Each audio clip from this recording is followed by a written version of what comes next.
Hurricane Teddy. I just got an alert on my phone. Hurricane Teddy is upgraded to a Category 4. Where is it now? I don't know. I think it's in the Atlantic. Which apparently we have 5 hurricanes building in the Atlantic right now for the first time in like 50 years. You know what's really odd is, and I know we talked about a few different things we wanted to talk about this episode, but on the subject of hurricanes, is what, maybe like 5 years or less, like time than that. Definitely before 2020, if you would have said there are government and military and science authoritarians out there that are manipulating weather and they're having weather warfare. Everybody, and I know because I've tried to talk with people about this, they look at me like I'm insane. And I'm like, there's like, you have an Alex Jones moment where it's like I've seen the documents. Like, it's really there. I've been called some some pretty mean names for saying the government literally controls the weather.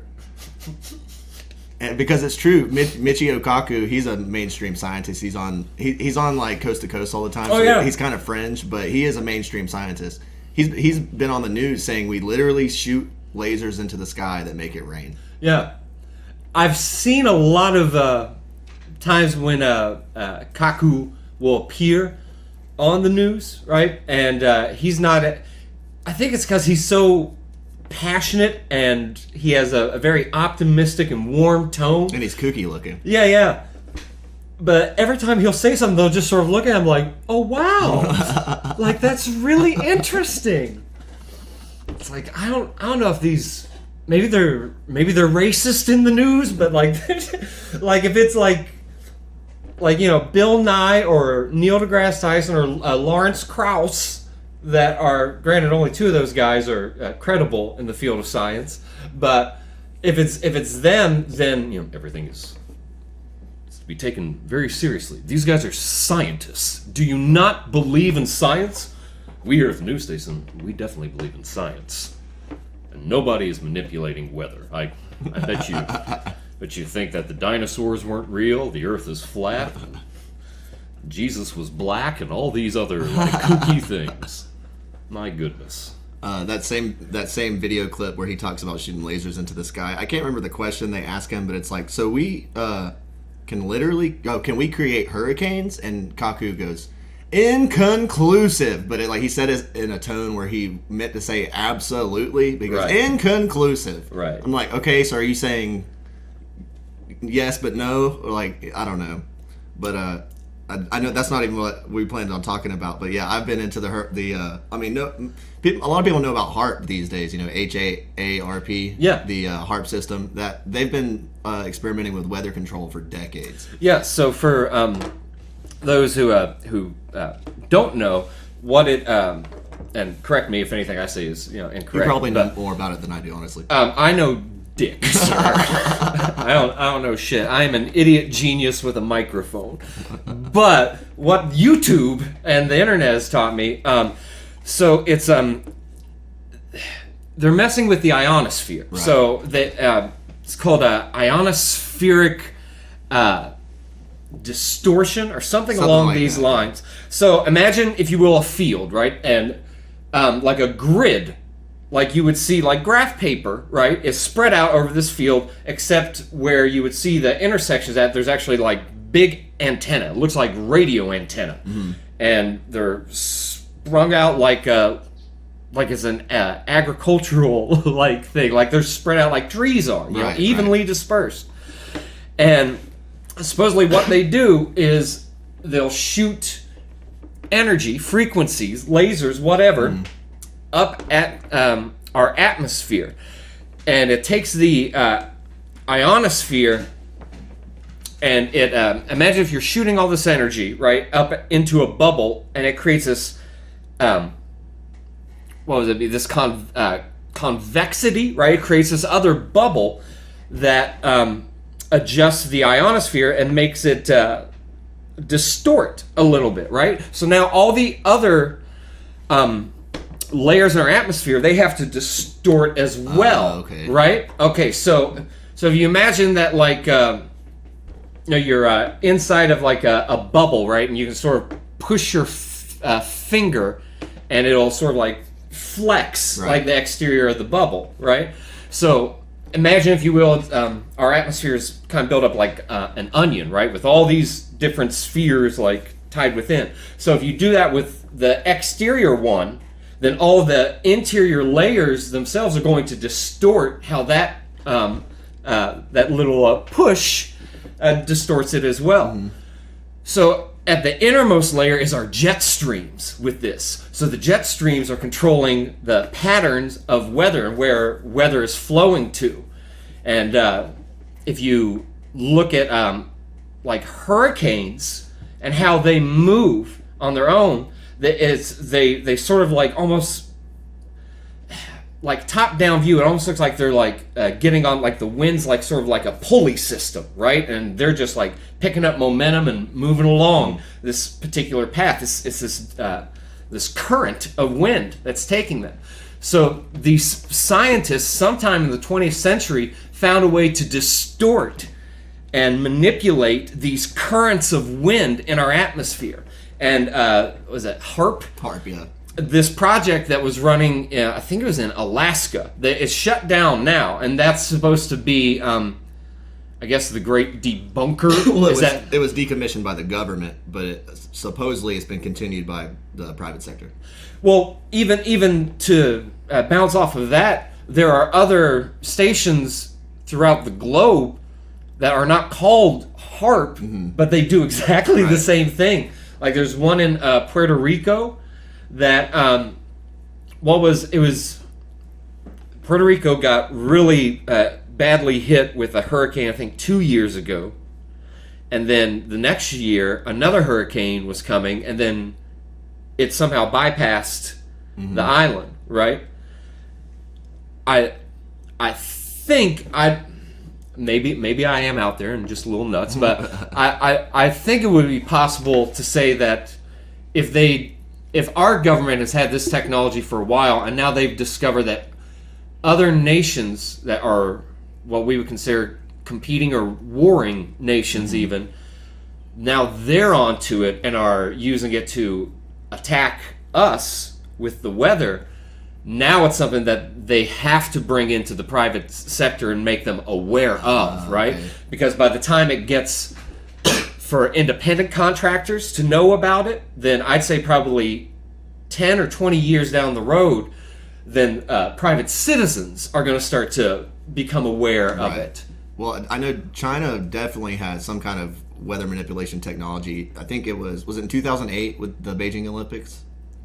8 or 12. Yeah. Anyway, one of those, when the Olympics were in China, it was on the news that I believe it was some kind of sodium ray that they had sprayed into the sky to prevent it from raining, and they made a whole big deal about it on the news. They never talked about it again, that I heard of, but it was on mainstream news sites, like on TV. Yeah. Back when people watched TV. Yeah, because they had so much. I mean, money, definitely, but there was so much ceremony that was going on with this, and it was in this, Coliseum, open air, and the last thing that they wanted is for the great nation of China to look like they couldn't host the Olympics, Because of some bad weather. Yeah, because of some bad weather. It's bad optics. They had I think it was within that same opening ceremony, and now it's 2020 because conspiracies are omni-trending. Yeah. But if you look at the opening ceremony, there's things that tie into 2020 culture as well. Like there's stuff with like hospital beds that are like tied in with like the props and the sets, and like themes of isolation and medicine and sickness. Oh, you mean at the opening ceremony of the Olympics? Yeah. Oh yeah. Okay. I know what you're talking about now. Yeah, I've seen that floating around just kind of on the in my peripheral vision. Yeah. But apparently a couple Olympics ago, I think it was the Beijing one, if I'm not mistaken. What was after Beijing? Anyway, one of those. it's like a bunch of people wearing masks with like Grim Reapers and hospital beds. Like, I don't know if it was in the opening ceremony or whatever the equivalent of the halftime show for Maybe the it was the closing ceremony. But this really weird, like, occult. It's very occultish. Obviously a ritual, it seemed. I mean, how could it not be? Like, even when you have that much choreography that goes into it, and the attention of the world on it. Yeah, like, I was raised a Catholic, and I was an altar boy. Never got molested or anything, thank God. You always have to say that after you say I was an altar boy. You really do. You do, because if I just left it open, then like people would be like, "Is that why people he's are going to on?" make their own assumptions? I bet you This is why he's so fucked up. That's why he's weird. He's an altar boy. I get it now. I was a Boy Scout and I was never molested. See, same thing. You gotta.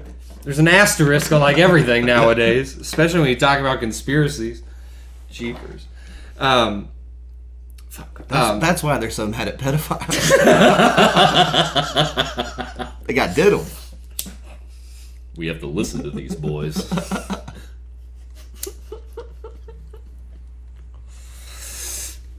Fuck, I can't remember why I brought up being an altar boy now.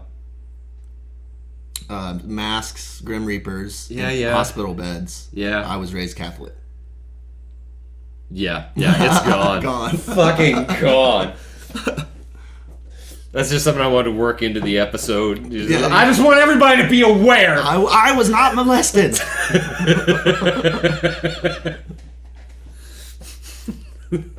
Next question.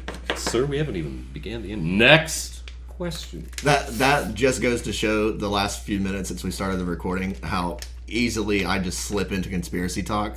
You're like, oh, just check the microphone, let's check our levels. I'm like, Hurricane Teddy, here we go, weather manipulation. I think it's possible, man. That same hurricane that bypassed Puerto Rico is the same one that stopped over the Bahamas. Mm-hmm. And didn't keep going to make just sat landfall. There for days. Yeah, right? It didn't go further landfall into America, into Florida and whatnot. Like, I want to say like at least like 36 hours that it just churned. Yeah. And supposedly, though I'm no journalist, but I came across old reports of in the Bahamas from, I think, 2014 or 2015, that the Bahamanian leader, president, however their government's set up, struck a deal Tommy Bahama. He struck a deal with China, and like China like set up like a military outpost like on the Bahamas. Right there. I never heard of that. I hadn't either. Like, I hadn't like ever heard anything about it. And this is where that hurricane stopped. Was right before it hit the Chinese military outpost. Well, I mean, like, yeah, because it devastated that part of the Bahamas because that hurricane just stopped for like 36 hours. I remember. I have never seen a storm do that. No, that's unheard of. Yeah. I remember a few years ago. It's during the Trump administration. There was some kind of hurricane off the East Coast. I want to say of New York. That was. It looked like it was going to really do some damage, and at the same time, there was some kind of legislation that was being held up that Trump didn't want to pass. I can't really remember what it was, but he decided to pass it at the last minute, and that hurricane just happened to just turn right and go north up the East Coast and barely did any damage at all. Which, I mean, you could say that's just, there's nothing, you can't really prove that was a weapon, but I mean, weaponized weather is a thing. Yeah. Well, I mean, anybody can get bullets for the most part. You know what I mean? Mm-hmm. Like, and nobody is bulletproof. But I guess whenever you're sitting at the top of the pyramid, you're like, you know what we should do? We should just declare sky warfare on everybody. We'll just dominate everybody from the skies. Oh, you sent me that video the other day of the Pentagon? Yeah, the Pentagon or the Department of Defense or somebody declared that Russia and China have killer satellites. Yeah, direct energy weapons. People have been calling us crazy for the last couple of years, saying direct energy weapons are real. Yeah, Yeah, I had a friend of mine that they text me that they're like, I have a fair amount of crow I need to eat. I was like, I told you guys, man. I don't have those people in my life. It was only one. Man, you were right about everything. Which validation, I'm not into conspiracy theories for validation, No, but it's not a happy sense of validation. No. You were right. Interdimensional pedophiles do rule the world. Nobody wants to hear that. Sally, if I had a nickel for every time I had to hear somebody else, it's fine. But I don't know if you've ever read into Dr. Judy Wood. She has one of the. I think so. She has one of the more criticized theories about 9/11, because it gets weird when people try to say that there were no planes. And I don't know if she necessarily says that, but her theory is that because the towers were basically dustified, they were completely obliterated, and because they fell into their own footprint, that they were actually destroyed by direct energy weapons from the atmosphere. So some kind of, and the technology for these direct energy weapons supposedly is invisible. We have the military definitely has which is actually one of the proofs that flat earthers use. They have these weapons that they can pinpoint a target from a mile away with a laser, which should be impossible, and they just push a button and that thing explodes. There's no ammunition. There's no sight. There's no laser sight. You can't see anything. So yeah, that's one of the misconceptions with this idea of laser technology. Yeah, because we think of like laser pointers, or that was a James Bond movie where it's like that he's strapped to a metal slab and there's a laser moving to like his crotch. From the balls up. Or we think about Star Wars. When you think about lasers. Yeah, lightsabers and photon beams or what. But they're in a bandwidth frequency that we can't see. Like we cannot see these lasers. They're completely invisible. So people will send stuff where it's misinformation. It'll have like red lasers coming from the sky. Yeah, I've seen a lot of those trying to say DEWs are responsible for the California wildfires, the Australian wildfires. Which they may be, but those pictures are bogus. Yeah. If you gotta think about it. If it's talking about a laser in high capacitance, then it's going to be at the other end of the spectrum. It's not going to be at the red shift. It's going to be towards the violet shift, the blue shift, right? So if it's going out of our frequency range in that direction, then if you see anything, then it's going to be like a near white, bluish, like silverish kind of light, right? And then the rest of it's just going to be transparent. So you would see something that's not the laser itself, but like I guess like the air around it or something catching fire, right? I could be wrong, but what I'm imagining from what you're describing is, when you're driving on a highway on a hot day and on the horizon you see the air is kind of like vibrating. Yeah, that mirage. Yeah, That's what it seems like you're talking about. That's what I would imagine. Like, so there are videos I have seen where there is something burning and there's like this white phosphorus thing that's like sparking almost coming off of it, and then it'll stop and then it'll catch back up, and then but you're not seeing a laser beam come down from space or anything. Right. You know what I mean? You're only seeing like what it's affecting. So it's like those. So the government has admitted direct energy weapons exist. For the last couple of years, there's those photos been going around of the lasers, which, like you said, are bogus because you wouldn't be able to see them. So it's almost like that's what do you call it? The controlled opposition. Yeah. Like the misinformation to make you think this is what people in conspiracies are talking about. Make the people who've been talking about direct energy weapons look ridiculous. Because scientifically you couldn't see the lasers, so what do? You post a bunch of pictures with lasers.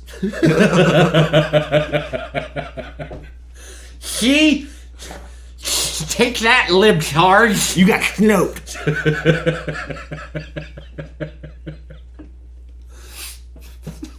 Snopes is a fun is a fun thing to look into. Have you looked into who runs or ran Snopes? Well, if I'm not mistaken, there were some Clinton personnel that were I haven't heard about that. tied into it, but I don't know if they worked for him. But the other thing that I heard was it like the Soros family, the Rockefeller family? Like there were Snopes started suffering the same casualties that you start seeing other media suffer, which was sponsored content, right? Or like they would have kind of what we're seeing now with the whole fact checker narrative falling apart. One, if you're not liable for anything, if you're not a publisher, you shouldn't be fucking worried about it. You should let people have an open dialogue and discuss why something is stupid or something is not stupid. You know what I mean? Like all these things. If they're a platform. Yeah, they're not fact checking the Onion or the Babylon Bee. Yeah, but like stuff like that has started now. Where like there was one earlier that it got flagged for fact check because it said it may have misleading context. So you may have seen it where like Joe Biden hops off of this plane and it's like out in the middle of a field and he turns and he waves. Because he probably can't. In his own defense, he probably can't see. Right. He just stepped out of a plane. And it's just boom, brightness. He's an old dude. He's probably just like, I'm running for president. That's what they're trained to do when they step off the plane or a bus. They wave at the crowd that might or not be there, to look good for the cameras. So. Yeah, that's part of the appeal for people who don't like politics with this is because it's back to normalcy. It's like, oh, look, he's acting as a president should, getting off and waving. But somebody took that and the meme that's going around of him waving to a field of no one, and someone had photoshopped in that scene from Happy Gilmore where he looks up in the clouds and it's like Chubbs and the alligator and someone else and they're waving. I haven't seen that one. And like Facebook, an independent fact checker, flagged this meme because it may have misleading context. Because Joe Biden wasn't really waving to Chubbs, From heaven. Yeah.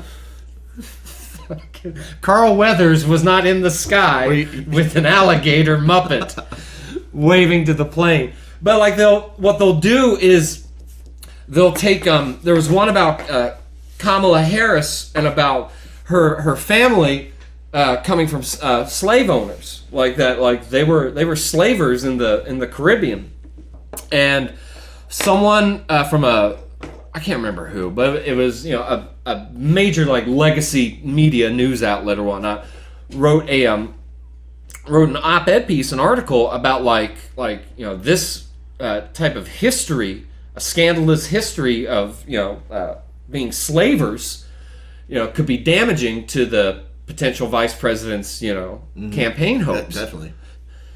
And it was flagged as false because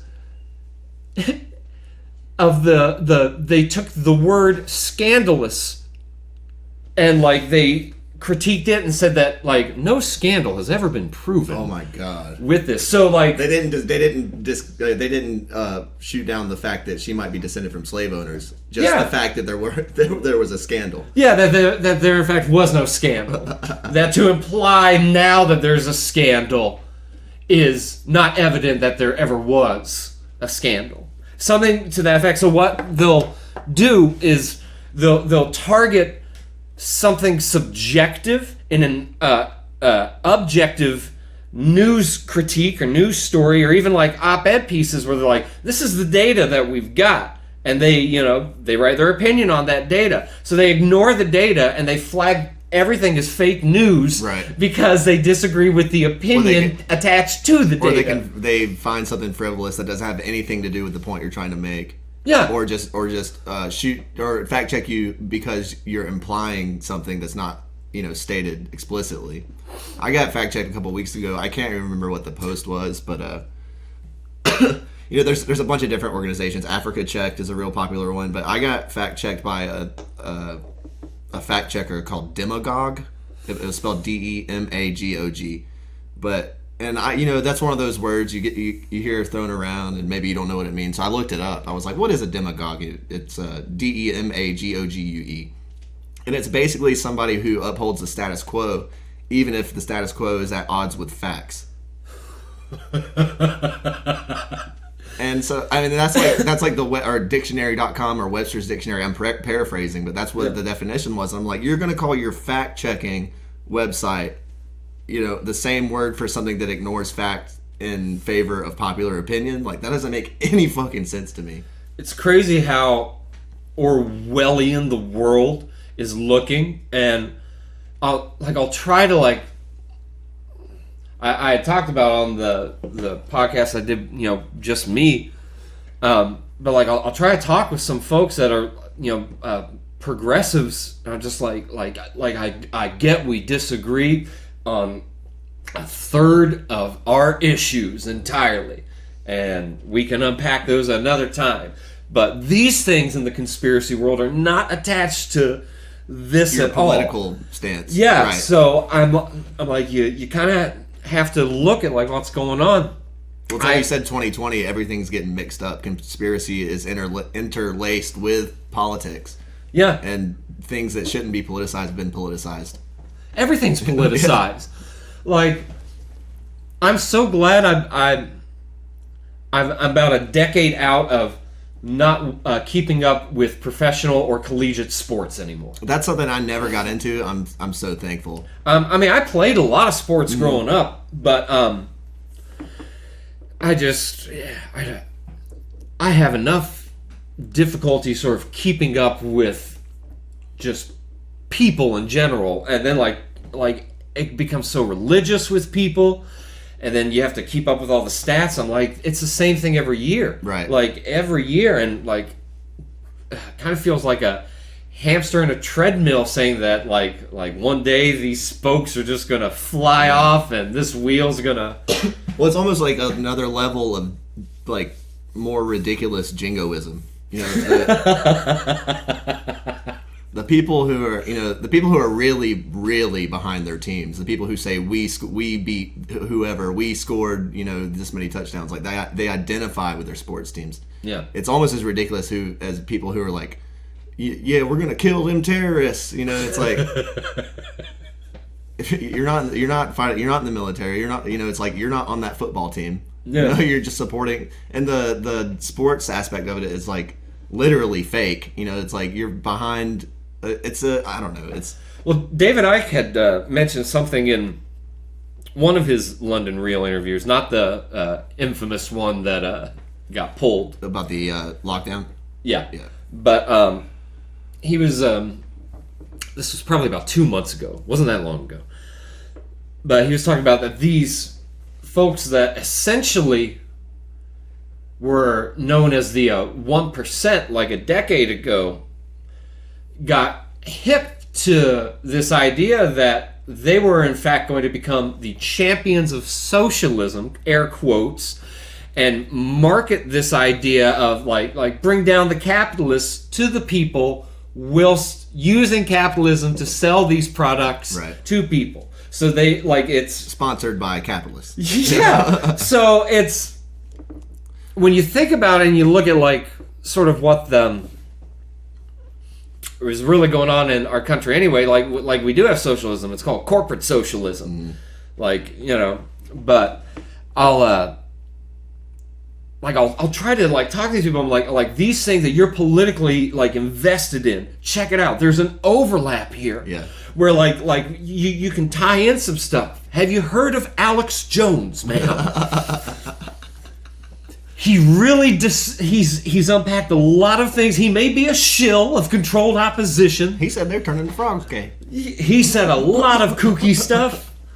But if you look at some of the stuff he talked about with the WTO and NAFTA and some of these other things, the conspiracy world, it's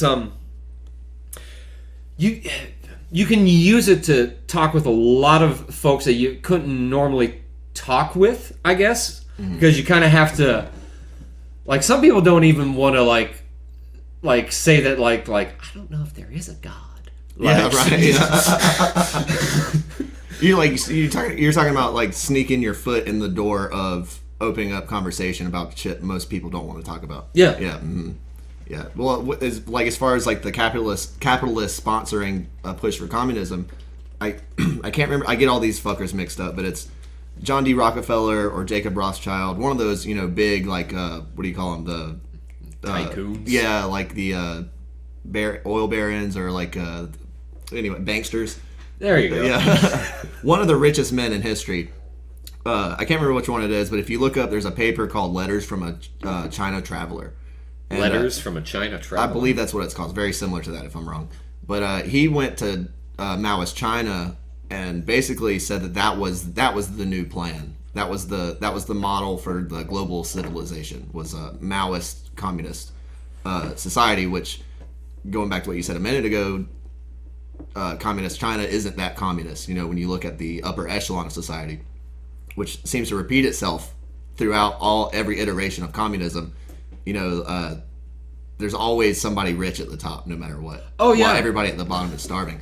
But it really begs the question: why is the richest capitalist, or one of the richest capitalists in all of human history, pushing for something that would, according to the manifesto, would take away all his money and give it away to everybody else?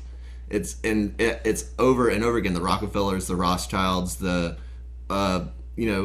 anybody who wants to redistribute wealth, they're always have made their money from capitalism. Yeah. Well, and they always have more wealth than God. Yeah, literally. So, like, whenever you're in that position, whenever you are lending out money from a World Bank, you're like at that echelon.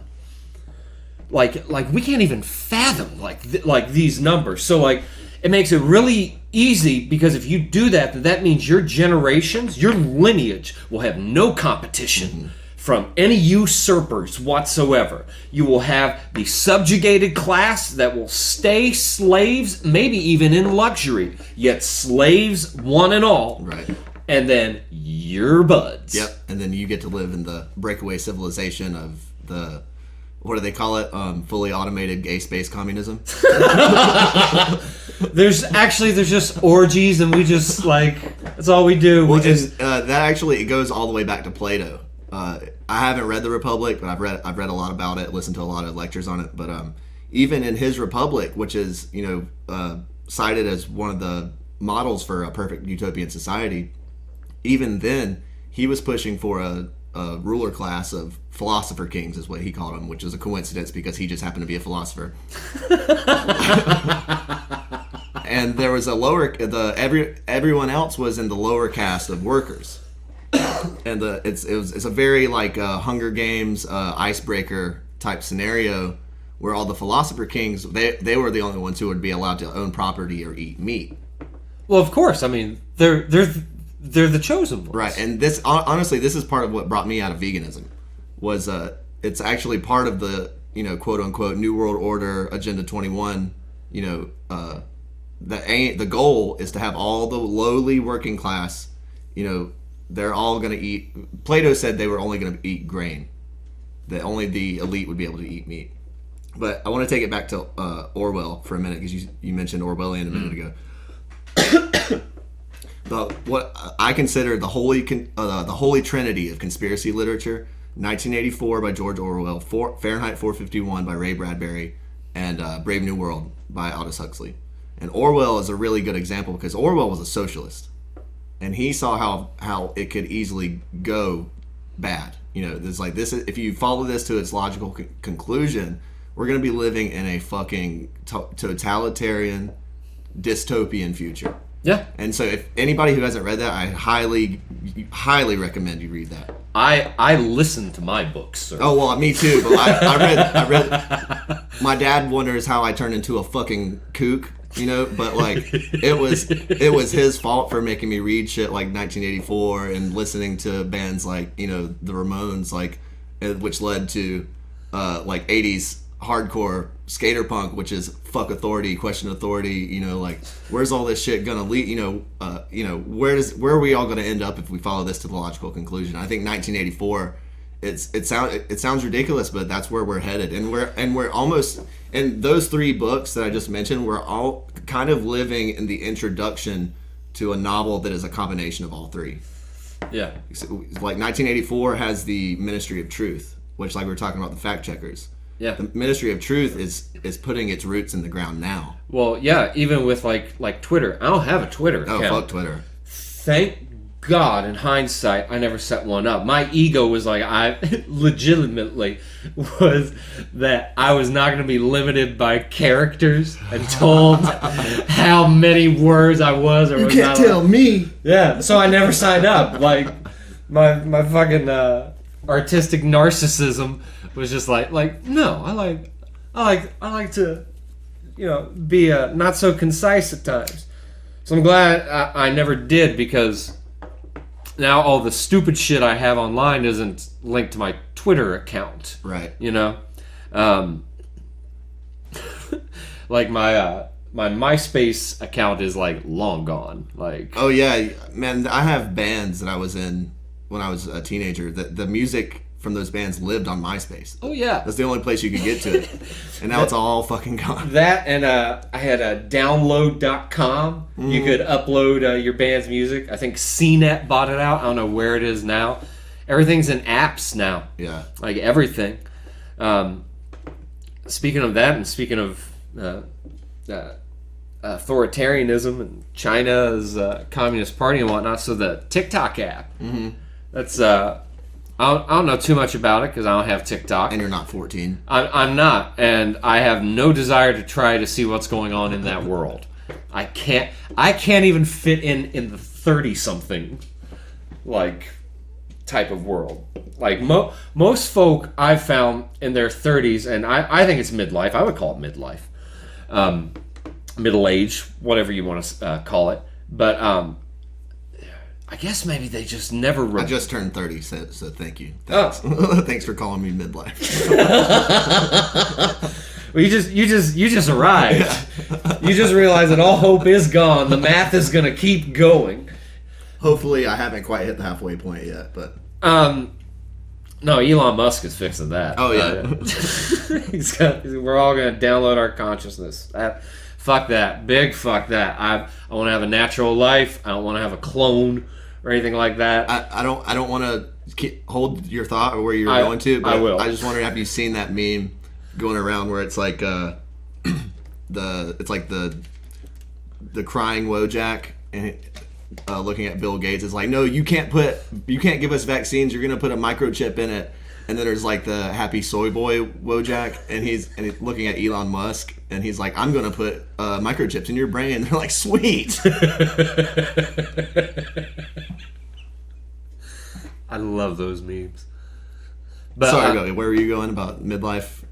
But no, like I guess most folks never like rebelled or like got wild in the 20s. I mean, whenever you're in bands and you're a musician, you kind of like you meet a myriad of assholes that like you still have to interact with, and like try to be creative with, and then I don't know, like it was at right around like 32 that like I was like, my head is really deep in my ass. Yeah, and, I started like pulling it out, and like it's a long process. You think it's just like, oh, overnight, but yeah, but like they'll just like fucking like get hammered and like go to the bars, and then like I don't know, like I would much rather sit around just like talk about like the moon not reflecting the sun's light. I thought you were gonna say being real. Well, I mean, not real like we think it is, and maybe there's bases that are on. Maybe it's a porthole or a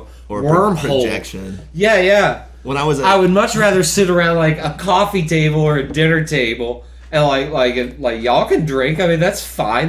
But I don't want to be like out in public. Just be like, I really think that it's not ridiculous to think that reptilian shapeshifters could have ancient bloodlines.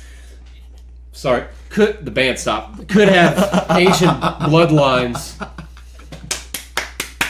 Woo! Anyway, I gotta go. Oh, everybody else is gone too. No, I've definitely been there. Well, they say if you don't think you're an asshole 10 years ago, you're still an asshole. Chill.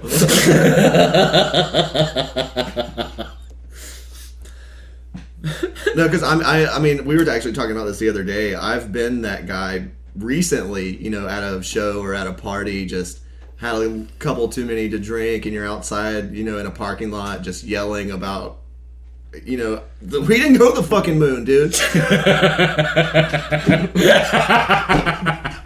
And they're like, we're trying to talk about video games and hip hop, and I'm like, no, dude, no.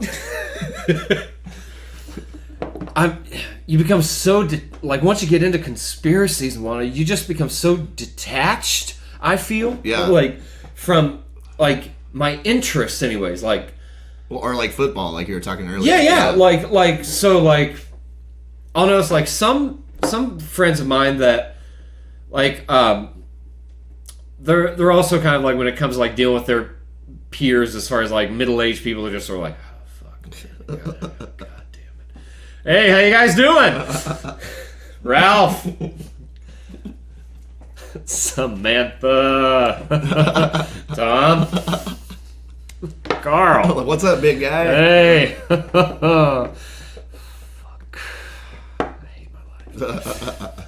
But they'll be into sports and stuff still, so that's their escape from I don't even want to say it's their escape. It's it's what they're still tapped into. Right. You know what I mean? So it goes back to what we were talking about with everything being politicized. Mm-hmm. When everything's politicized and you're not even dabbling into conspiracies as well, then I feel that you're just going to get hoodwinked. Oh, yeah. Absolutely. And now, what the fuck does anything with politics have to do with professional sports? Money. That's what it has to do with. Some of the highest paid people in the country, or the world for that matter. Yeah. They're using, and they call it using their platform. They're using their platform to make statements, and it's like, motherfucker, you make $1 million a day. Throw the ball. That's what fucking Twitter is for, Well, I mean, make their statements, but shit, man. People like sports because it's used to be a way to escape from everything that was politicized, or they're dealing with their peers in the work world, or whatever they do on the weekends, their family. It was a way to sort of just be oh, just get me away from it and let me just watch something, get my adrenaline up. Right. And I could bond with other people on an energetic wave. Same thing with going to concerts. Or same thing with video games. That's my video games. That's my escape. Yeah. And you can say, some people say it's unhealthy, but it's fucking fun, and it takes my mind off the real world, just like what most people do with football, or Dungeons and Dragons, or playing in a band. You know what I mean? It's all escapism. Yeah. Or reading a good book. Yeah. And though I do think it brings up some, I guess it's a valid argument where it's well, we're subjected to have to listen to the national anthem, and we're there for a sports game. It's to your point, yeah. However, that's that's another thing that we're all here. We're all Americans. We're all it's a way to show that even though you've got this side and this side about to combat against each other, hey, at the end of the day, we're all Americans. Well, patriotism's bad now, so. Oh yeah, it's a dirty fucking thing. It's there's and let me preface this by all respect to Supreme Court Justice Ginsburg's family. R.I.P. RBG. Yep. I'm pretty sure she died 8 months ago. But she was still kicking. She's a fighter. As far as talking about patriots, I don't agree politically with Ruth Bader Ginsburg, but that's a fucking American. Oh yeah, you know absolutely. What I mean? Yeah. And so definitely big respects. And I mean, I've said on this podcast before, every death is a tragedy. It doesn't matter if I agree with you, or if I think you're an absolute piece of shit, or if I, think you're great. Yeah. Death is always, and they're politicizing her death already. Oh yeah, yeah. So now there's this thing they're talking about where it's like burn it down, burn it all down. Somebody sent talking about conspiracies and shit, conspiring to murder the fucking president. Somebody sent, according to the Associated Press, probably about less than an hour before you pulled up, somebody sent ricin to the White House. Oh wow, this is breaking news. Yeah, like. What the fuck? What the fuck? Like, because that's gonna make things better. That's a good idea. Fucking genius, idiots. Ugh, damn, man. Like, check this out. I don't care who the president is, man.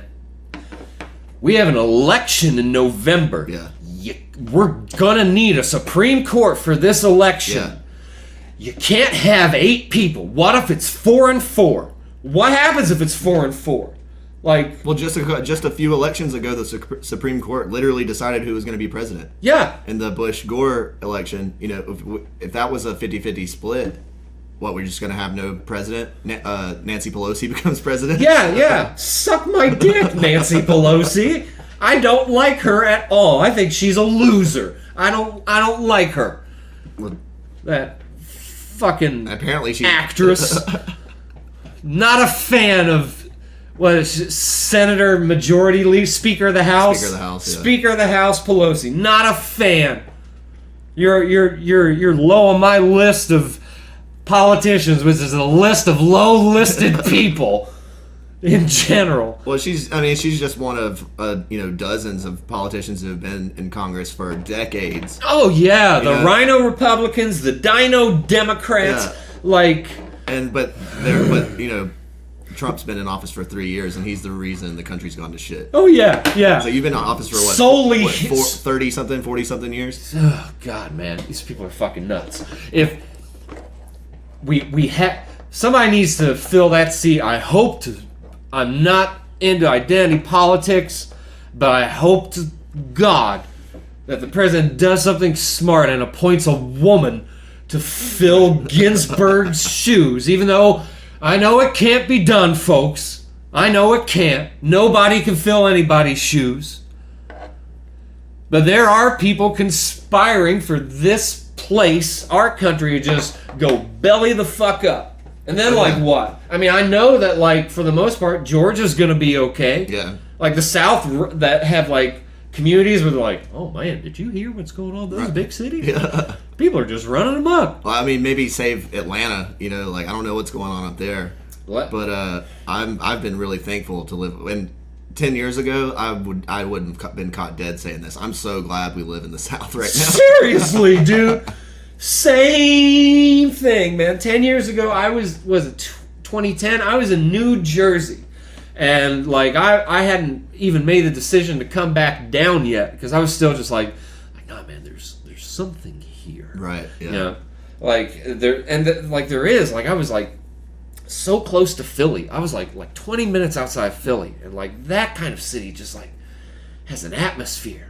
That atmosphere doesn't exist anymore, though, man. I see things that my friends have posted from just shit going off in Philly. There's people just shooting off fucking explosives in the streets. The fuck? Just oh, they're just fireworks. It's yeah, it's a fucking explosive. You nincompoop. What do you think's gonna happen if you get hit with a firework? Or it's they just legalized the big fireworks here, a couple years ago? Yeah. Because, people blow their fucking fingers off all the time. Or shit like that. Well, it's I know what you're talking about because everybody's seen the videos of, all car dealerships on fire and people riding in the streets and stuff. And it's I try to tell myself that those are super isolated incidents. But, I mean, if you're getting shit from people direct video feeds from shit they're seeing outside their window, it's gotta be pretty widespread. There's just all these places that used to be awesome in America are now turning into shitholes. Yeah. And I kind of think that's the point is they want it to sort of show just like are you sure? Are you sure? Things can get pretty bad. Mm-hmm. Now, granted, there's still misinformation going on. Like there's stuff with out west, like some of the fires, like somebody was putting out bogus fake news about like it was like Antifa like starting fires and whatnot. Right. I haven't seen anything to that effect except there was one dude that was like hardcore like leftist authoritarian Antifa type. Is this a guy that he got caught lighting a fire, got arrested, and then immediately got released? I don't think it's the same guy. Okay. I'm not. I haven't read into it. But like there's a network of people online, you know, that like all they do is just like now they just share like content as like as far as like their communities and like yo, like this is what's going on. I don't know if they're showing you this. Right. There was a guy in Phoenix, not Arizona, but Phoenix, Oregon, which I think is South Oregon, where there was an arsonist. Like there was this guy that he destroyed something like 15 homes, like and caused like all this like property damage.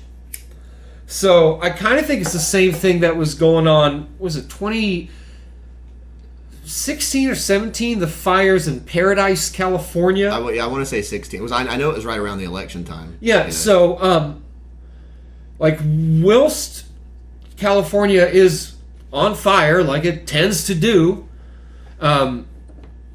which that's something I guess another conspiracy in itself. But there's all these like unnatural fires that are happening, right? You know, and like now we're seeing that now with arson, and there is also something, I don't know what the validity of it, but somebody had stuff online that is showing direct energy weapons, like something being cast down from somewhere up there. I don't know if it's space or a high altitude drone or what, but it's being cast down on the west coast, and you can see fires that are like, after like it pulses, you can see them almost like breathing and like expanding. Whoa. Like weird stuff. And like I'm not sure what some of these views, I'm not sure what the light they're looking at is. Maybe it's thermal. I'm not sure. I don't think it would be thermal because it's picking up the laser as well. Okay, so it's like when you see video from like a military like. Yeah, kind of like it's not night vision. It's not in color. It's not night vision. It's like kind of black and white. Yeah. It kind of looks like am I on a ColecoVision right now? Like, do we have Atari 2600? Yeah, do we have Frogger on this motherfucker? We got Driver. You want a bottle of water? Yeah, please. Oh shit! I had seen the No, I got off the rails, which It's the theme of this podcast. We've been off the rails from the very start. It happens, man. Especially like start talking about. That's the fun shit, anyway, and it's hard to ignore current events too. You know. Yeah, man. Like, these fucking people online that are like we don't like now because now they're gonna push this. This is gonna be a marketing campaign. They'll push, right? Be like, we don't need to have another Supreme Court justice until we have a new president. Why? I mean, out of respect, I don't understand what's like, even. No, because they don't want a third appointed by Donald Trump. Yeah, that's obviously, why. Right. That's why. And I'm not saying that I would like that either. Yeah. What I'm saying is that we need a 9th Supreme Court justice. Right. We're about to go into an election. Like again, I'm not trying to be disrespectful to Miss Ginsburg's family or anything, but with her being a patriot, she too would understand that this is a system that is bigger than her. Right. It affects all of us, and this is incredibly unfortunate, but it needs to be done. Like, we need to have a 9th justice sitting on the Supreme Court before the election. Well, why would we wait a month and a half or however long it is to the election to put in a new Supreme Court justice? And what do you think happens when the president dies? Like when JFK got shot, LBJ got on Air Force One and was immediately sworn in. Yeah, they had to declare JFK dead first. But it was the same day, though, right? But I mean, yeah, that second shot, he's fucking gone. Yeah, Like it's not like Jack, can you hear me? Jack, are you all right back there? What's that movie where the guy's holding up the ear and he's like, "Can you?" Oh, Reservoir Dogs. He's like, "Can you hear me?" That's so fucked up. Oh man, that used to be like such a. I mean, it still is like that's a powerful movie, but like. Now they'll just fucking show you like the whole fucking thing. Oh yeah, Django Unchained was like the bloodiest movie I've ever fucking seen. Like, and in comparison, like Pulp Fiction and Reservoir Dogs are tame. Not a whole lot of blood. I mean, there's violence, sure, but it's like my favorite scene from Reservoir Dogs when the guy's in the back seat and Harvey Keitel's driving. And he's like, "I'm fucking dying, Larry. I'm fucking dying." Harvey Keitel's like, "You're not gonna fucking die. Say the fucking words. You're not gonna die. Say the goddamn fucking words." Yeah.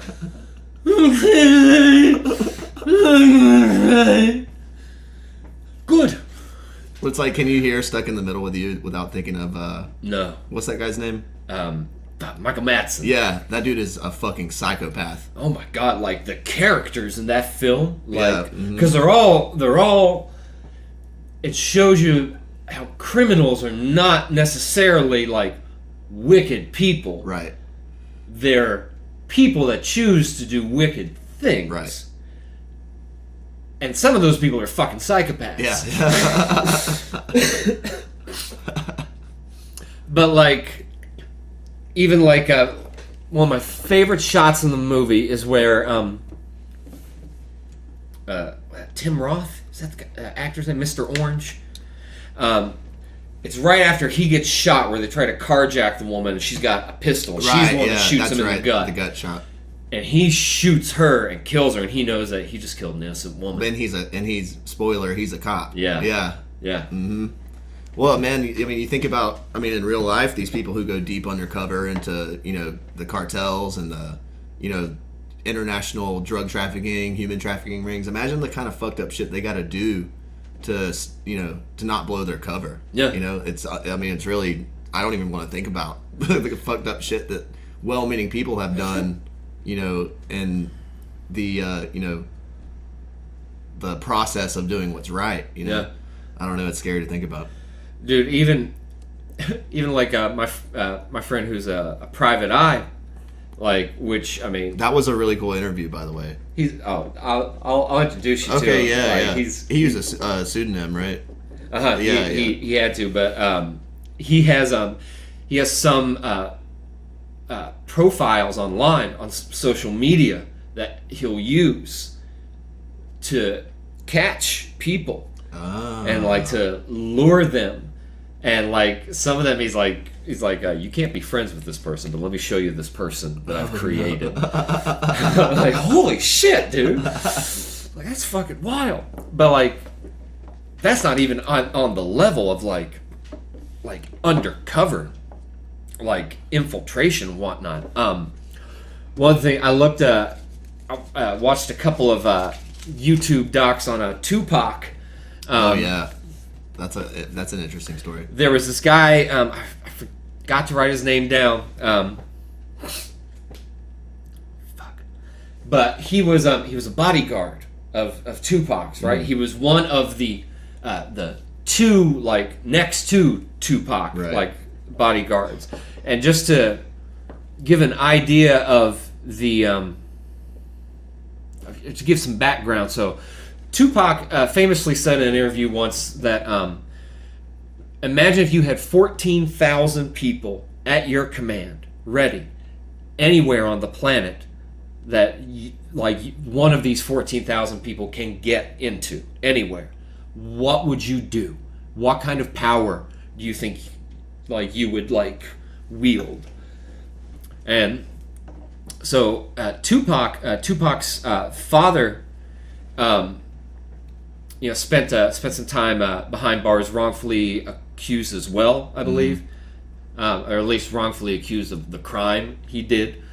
And same thing with Tupac, but there was supposedly within the incarcerated community of the Black Panther Party, Tupac Shakur was chosen as someone that could unite a lot of these warring gangs that had old rivals that had become crime gangs, that they had populace inside and outside in the free world, and that he could use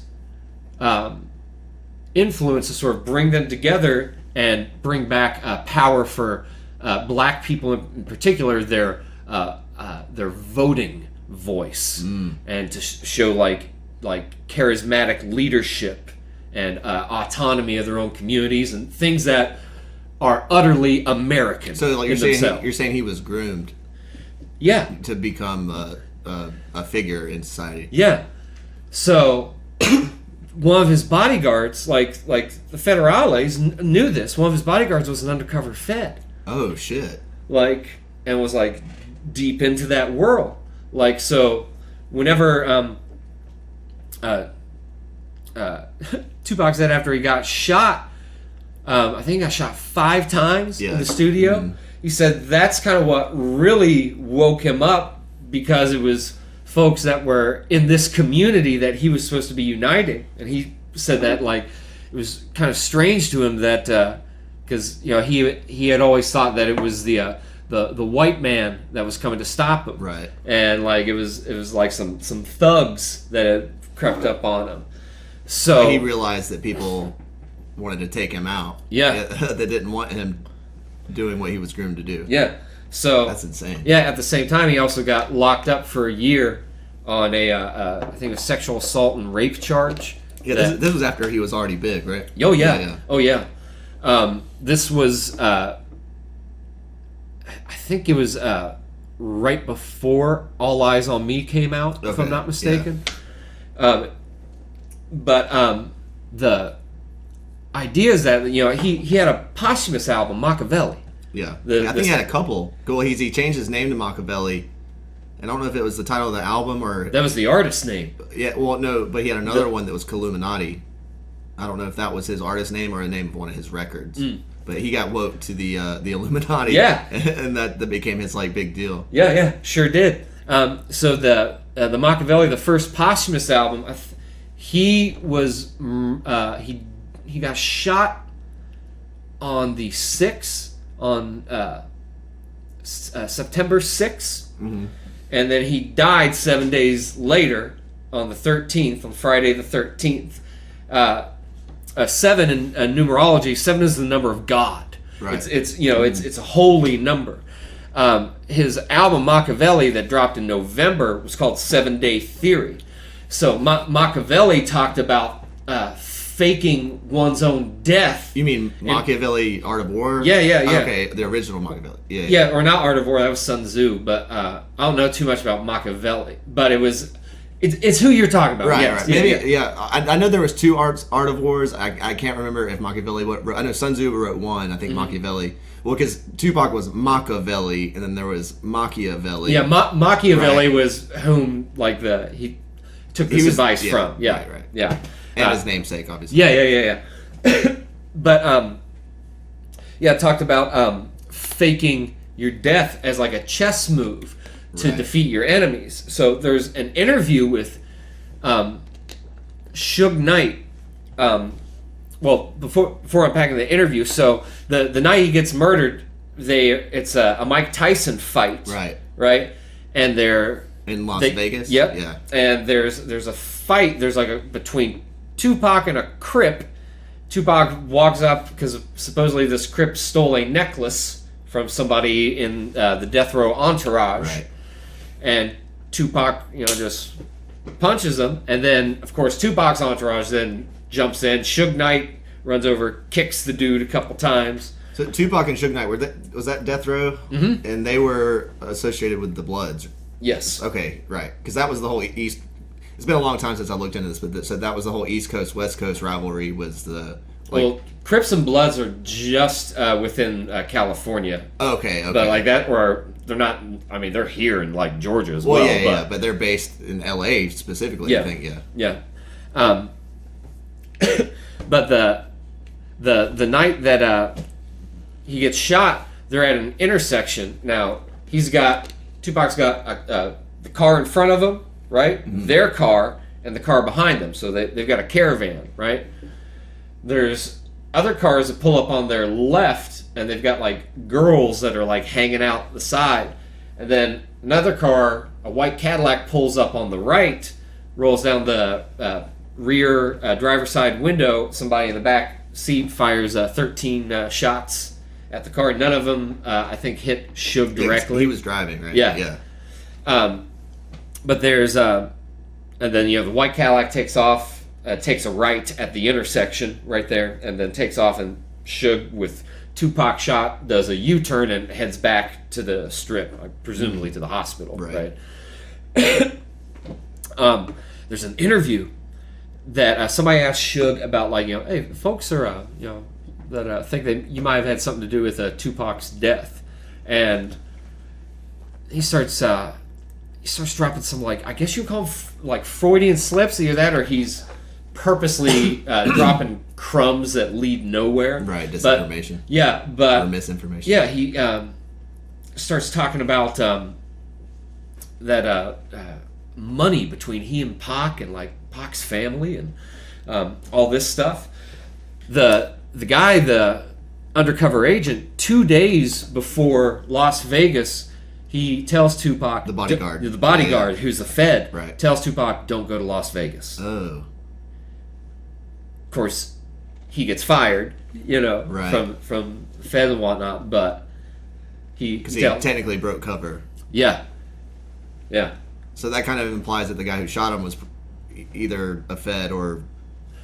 Well, here's the Machiavellian approach: is that Tupac, aside from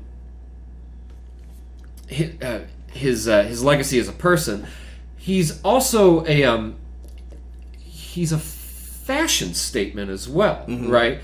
He's kind of like how the Beatles were. They have a very particular look about them. The whole thug life, tattooed, and the fashion, the bandana, how it's worn, the facial hair, the jewelry, the shaved head. Exactly. Doppelganger is one of the theories, that a doppelganger was used, that Pac was in one of the other cars, and that Suge Knight helped Pac fake his death, and then used it as a way to ignite the East Coast West Coast rivalry, because they said that it was the Crips in New York that sent these hitmen to Las Vegas, and so that's why they killed Christopher Wallace, aka Biggie Smalls. Right.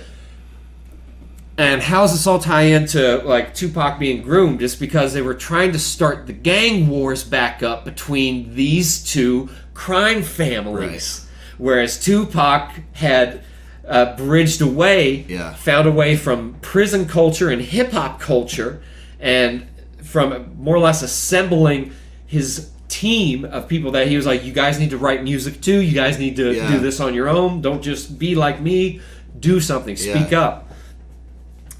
And it was used as a way to undermine what the Black Panthers had been doing from behind bars, from this whole operation of grooming Tupac, because the feds, the CIA, everybody was involved with this. That's insane. It's insane.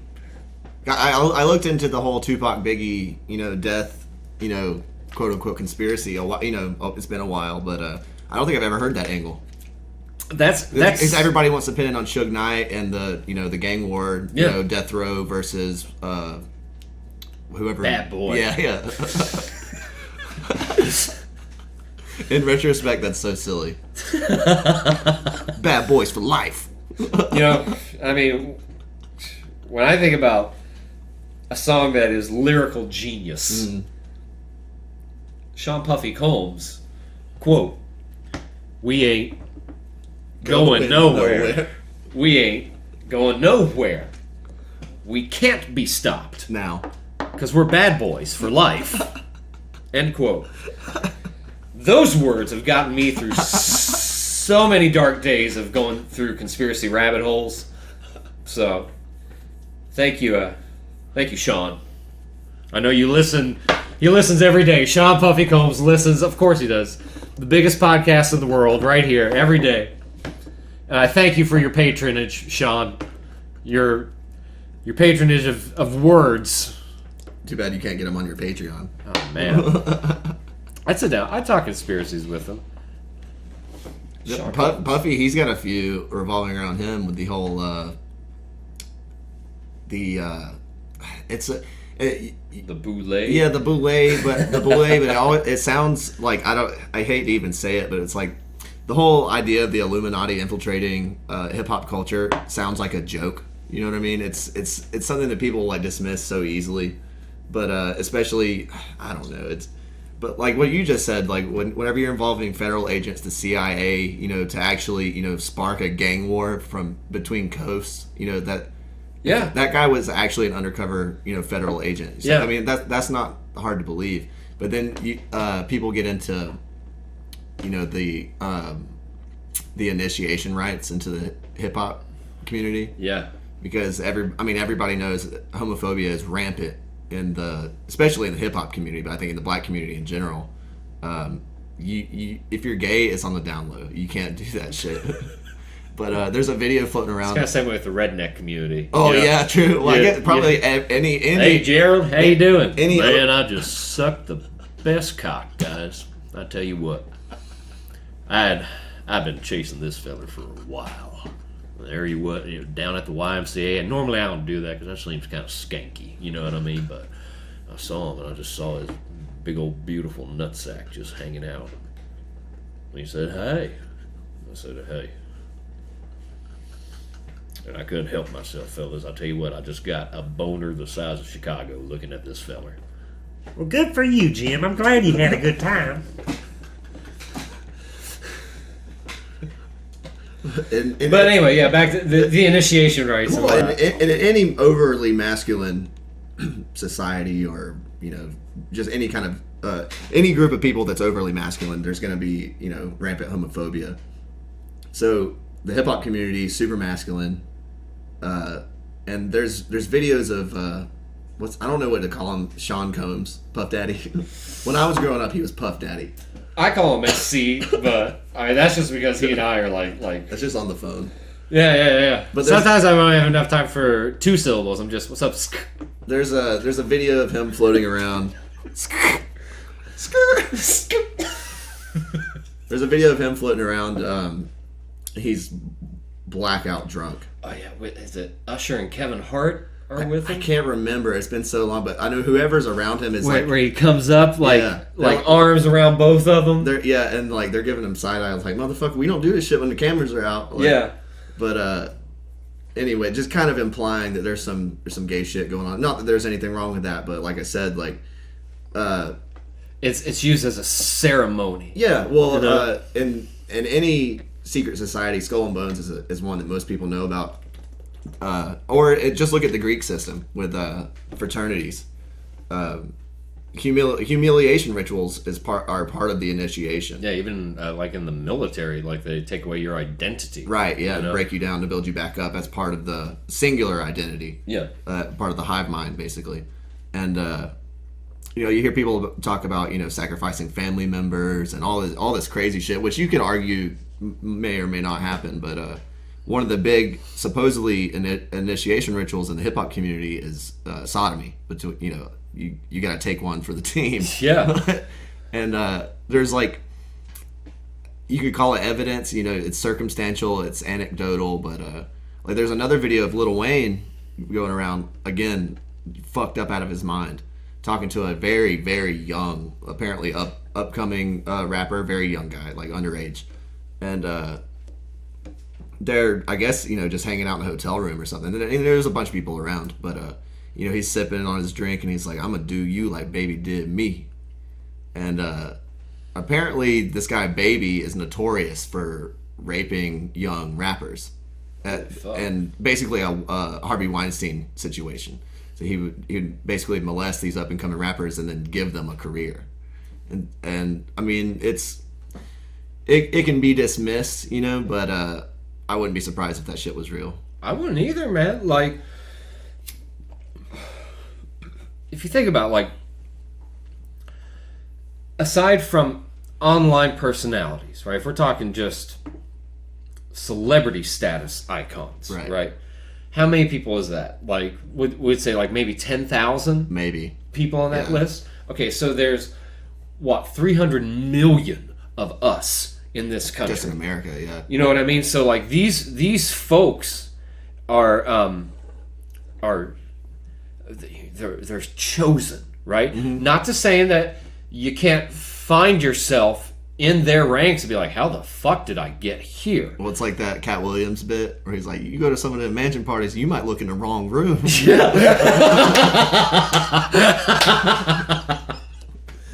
He talks about stuff too, like he and a couple of other folks that they were up and coming comics or up and coming actors and musicians, and then sort of like, oh, whatever happened with them? And you see interviews of them, they're just like, they wanted to do stuff that I am just like not about. Well, I saw a clip. I think he was on Larry King, and he asked him about what kind of access does celebrity give you, you know, and he just gets this distraught look on his face. He looks like he's about to cry. I haven't seen the whole interview. It was just a little clip. And he's like, no, man, no, like, it ain't like that. You know, you can't just do whatever you want. You know what I'm saying? And he's on the edge of tears. It's like... These folks have handlers, man. Oh, yeah. Because you've got all of these people investing money into, like they're going to expect a return on their investment. Oh, yeah. And they're going to want you to be able to be a... what do you call it? Like a cash cow or a wellspring or something that's just going to keep shitting money out so they can reinvest and just like... And they have to have leverage on you. Yeah. Because if you stop making them money, they have to have something to destroy you with. Yeah. So which ties in with all the Epstein stuff. Right, yeah. And running like Epstein was like the pimp. Like a pimp is right next to like top of like a pyramid, you know what I mean? Oh yeah. They're not at the pyramid. No, he's top. a fucking middle manager. Oh yeah, but anything you wanted, just like, oh sure, man, you can dude, we can find any endangered species you want. You can fuck its brains out right here in my living room, bro. So you want we can bring the girls in, man. We'll cheer you on, man. Like whatever you want, man. $10,000. I have a dodo bird in the back of my car. You want to snap its neck? Is that what you want? You bet you would, you filthy fuck. It's like the billionaire equivalent of the creepy guy in the alleyway. Like, hey kid, come here. You want to see a dead body?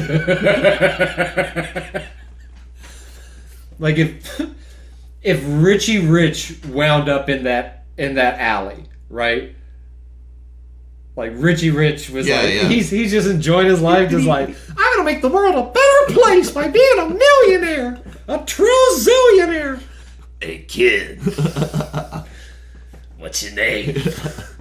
Richie, sir. Richie, sir. Fantastic. You want to see a fucking dead body, Richie? I guess. Wow. Yeah, but then they photograph Richie Rich poking that dead body with a stick. Yeah. And then they use that against him as leverage for the rest of his life to make sure that he toes the party line. Oh, yeah. So, like, they'll start doing this. They'll, like, trauma break and trauma bond kids, right? So, like, they'll do something like that where it's just like, Richie, I've got some bad news, bud. You're not going to be able to go to 5th grade. You're going to have to go to the booty house. Well, what do you mean? We got a picture of you poking this dead body. We know you killed him, Richie. Look, the weapon's in your hand. This man was bludgeoned with a stick. This stick has your fingerprints on it, Richie. What? And then Richie's gone. You fucked, Richie. The government's got you. Richie, we need you to tell everybody they have to inject themselves with microchips. Make it sound like a good thing. Have you met Les Wexner, Richie? Oh no. I'd like to talk with you about a tropical island he's got. Supposedly, I haven't seen the tax records to prove it or anything, but supposedly the Biden family's got land on an island right down the water's way from Little St. James. I'm not surprised at all. I mean, I saw a map of the Caribbean. Excuse me. A map of the Caribbean, and it had pictures of the celebrities who own the island surrounding Little St. James. Yeah, It's like Richard Branson. yeah, I think Richard has one. Branson. Oh, Richard Branson had several ties to not only Epstein but Nexium, all kind of fucked up shit. When's the last time you heard about him in the news? You When know? was the last time you heard about Nexium? Yeah, well, yeah. What happened to that? But Oh, that's not important. Orange Man bad. George- We have to impeach him. That's what all of it was. Then it was like it was just nothing but 3 years of like we gotta get rid of him, and then it's just like and now the plague's here. Yep. Just let the plague will hold us over to the election. Don't worry, guys. Just go back home. And I know we're jumping back and forth here, but talking about RBG, people saying we can't have a new Supreme Court justice until after the election, which would be very important for the election. They've been telling us for weeks now that because of the lockdown, there's going to be a lot of mail-in voting, and we might not know who the president is for 2 weeks after the election. Yeah, so it's going to come down to a Supreme Court decision. Right. What happens if they vote 4-4? It's like I'm mind blown when people look at that situation the way we just laid it out, and don't think that's a little bit too coincidental. I think there's still like kind of goes to like people still being attached to like certain things where it's like, well, I know it's wicked and evil, but I love Disney. It's like, man, they make great stuff. Guess what? I don't have a kid, so I'm not giving Disney my fucking money. And if you have kids, that's when you definitely shouldn't be giving them money. No. But that's neither here nor there. Oh shit, man. Let's pause real quick. I got a piece. All right, of that's that. cool. I should have done it beforehand, but my bad, y'all. I beat you. Fuck, what were we talking about before? All kinds of shit.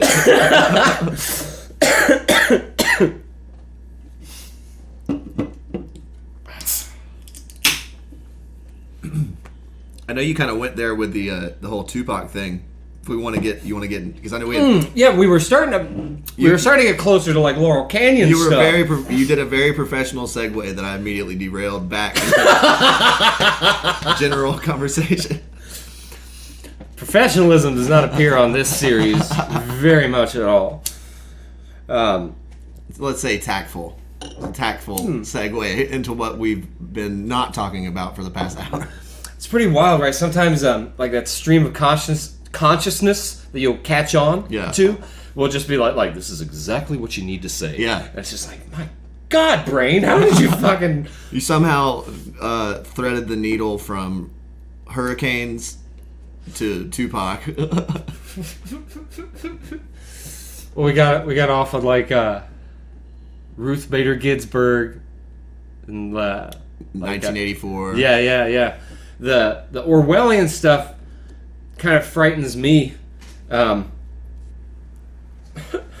With stuff that's like what they call thought crimes. Yeah, wrong think, double think. Yeah. And the memory hole.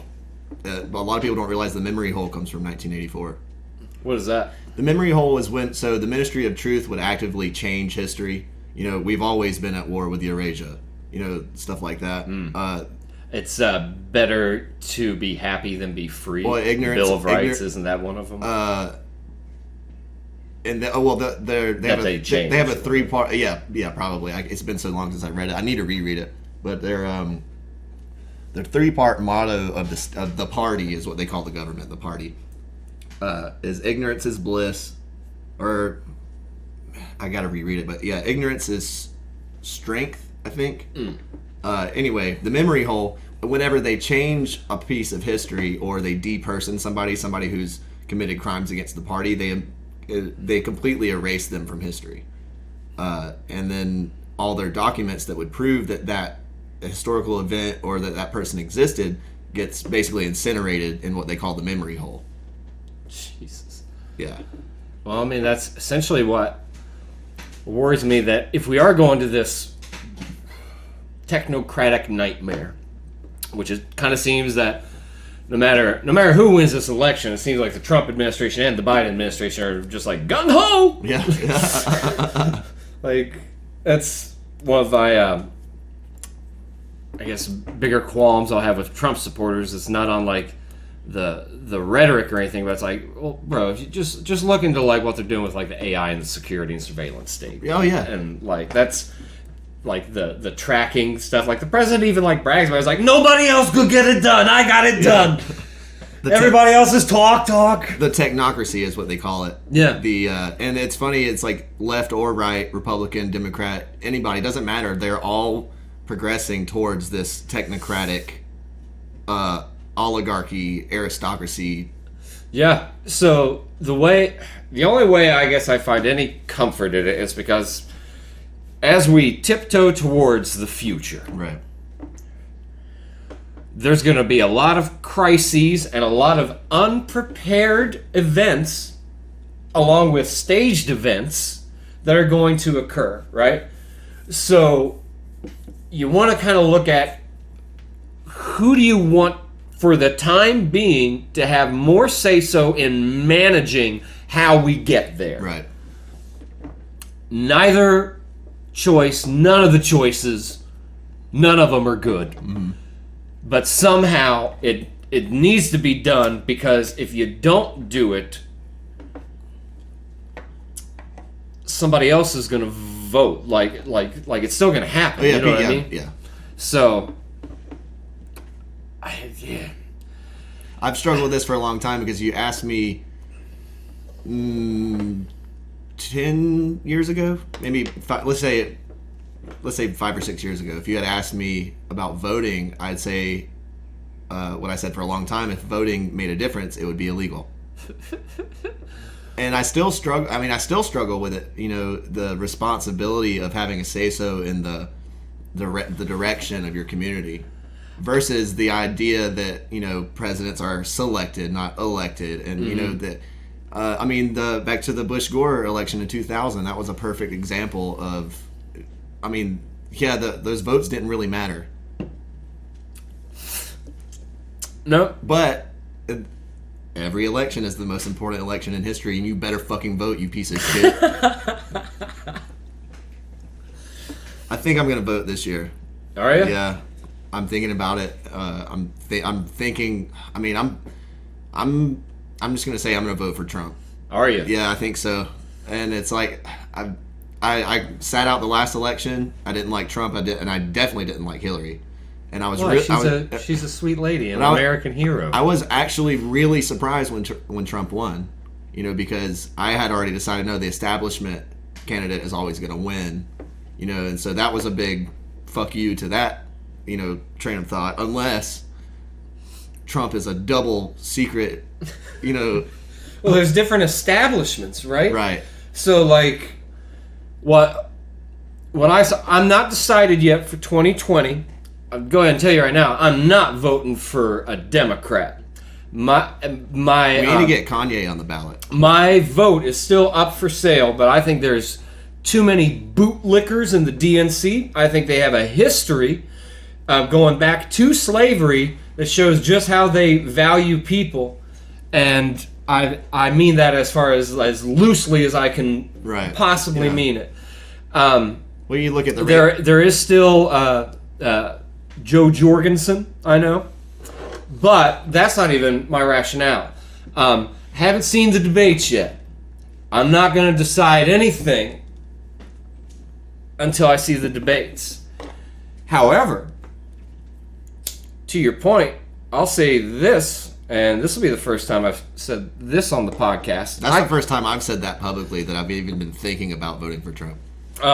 Like I said, like until I see a debate right now, like Yeah. I can't say shit. That to me, like talk about your ideas, Yeah. one on one. That given that nobody ever, you know, completely does what they're going to say they're going to do anyway, you know. Yeah. Obama was running on legalizing marijuana before he was president. Yeah, didn't do it. No. 2 terms, Yeah. didn't do it. That was what, 14 years ago? Lord, dude, like, no. But I saw that as a continuation of the Bush policy, Yeah, absolutely. Well, I mean, he was also the same one who was hard on immigration when he was running. Yeah. He was not for gay marriage when he was running. You know, everybody looks back on him like he was this progressive, figurehead. But he also, like... Nostalgia's an alluring drug. Yeah. And it's like, it's sad to even say, like, Trump hasn't started any new wars. Like, that's a horribly low, line, like that. But whenever we've been invested in a war for about 20 years now. Right. And it's just been expanding. Given that, he hasn't stopped any wars either. No, but he's got some peace deals worked out. Mm-hmm. He's bringing troops out of Afghanistan. Right. I think they're bringing it down to 2,000 troops in the whole country in Afghanistan. That's something. In 2016, that's kind of whenever when the timelines diverged.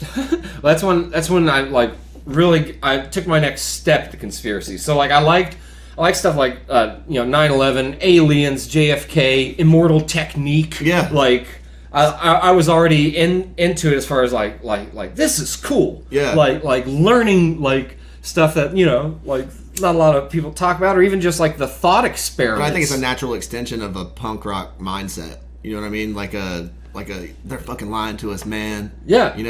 Yeah, you tap into it where it's like oh my god, I got so distracted from puberty and pussy. Where have I been? Yeah. Good lord. How long? What year is it? How long have I been asleep? But I gave money to Bernie Sanders' campaign in 2016. I didn't have a lot of money, but I saw populism rise up. I saw it rise up on the right and the left. And me, like, being a musician, an artist, like artsy-fartsy type dude, I've always been left-leaning with most anything. Yes. And Bernie Sanders was consistent, and he was talking about things that a lot of people didn't want to talk about. Mm-hmm. And so was Trump.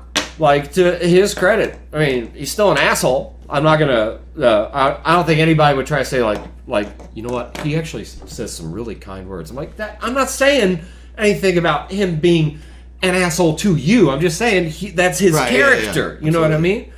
It's just like, who's this guy? Fuck him. Yeah. I'm Trump. Fuck you. Fuck you. I'm the best. I'm the president. Nobody said I could even be president. Now I'm president. How about that? Like, he can't get over that. But he's at press conferences like, fuck you, fuck you, fuck you. You're cool. Fuck you. But yeah, I mean, you can't be a good person and become president. No, you gotta have your hands dirty in some way. And then I saw that Bernie Sanders was his rallies were pumped. The MAGA rallies and the Bernie bros were coming out showing like, yeah, America, and I was like, this is fucking excellent. Yeah. And then the Clinton rallies were like crickets. Mm-hmm. Like, you saw media that was gathered there, and they were doing like really tight shots and showing like, but whenever you had wide shots, where it's like, bro, there's nobody here. Yeah. Like, because it was this plastic candidate, right? But then Bernie sold out. He took a knee from and endorsed the same organization that was trying to keep him out. He should have ran into fucking Pendant. Yeah. Right? He should have.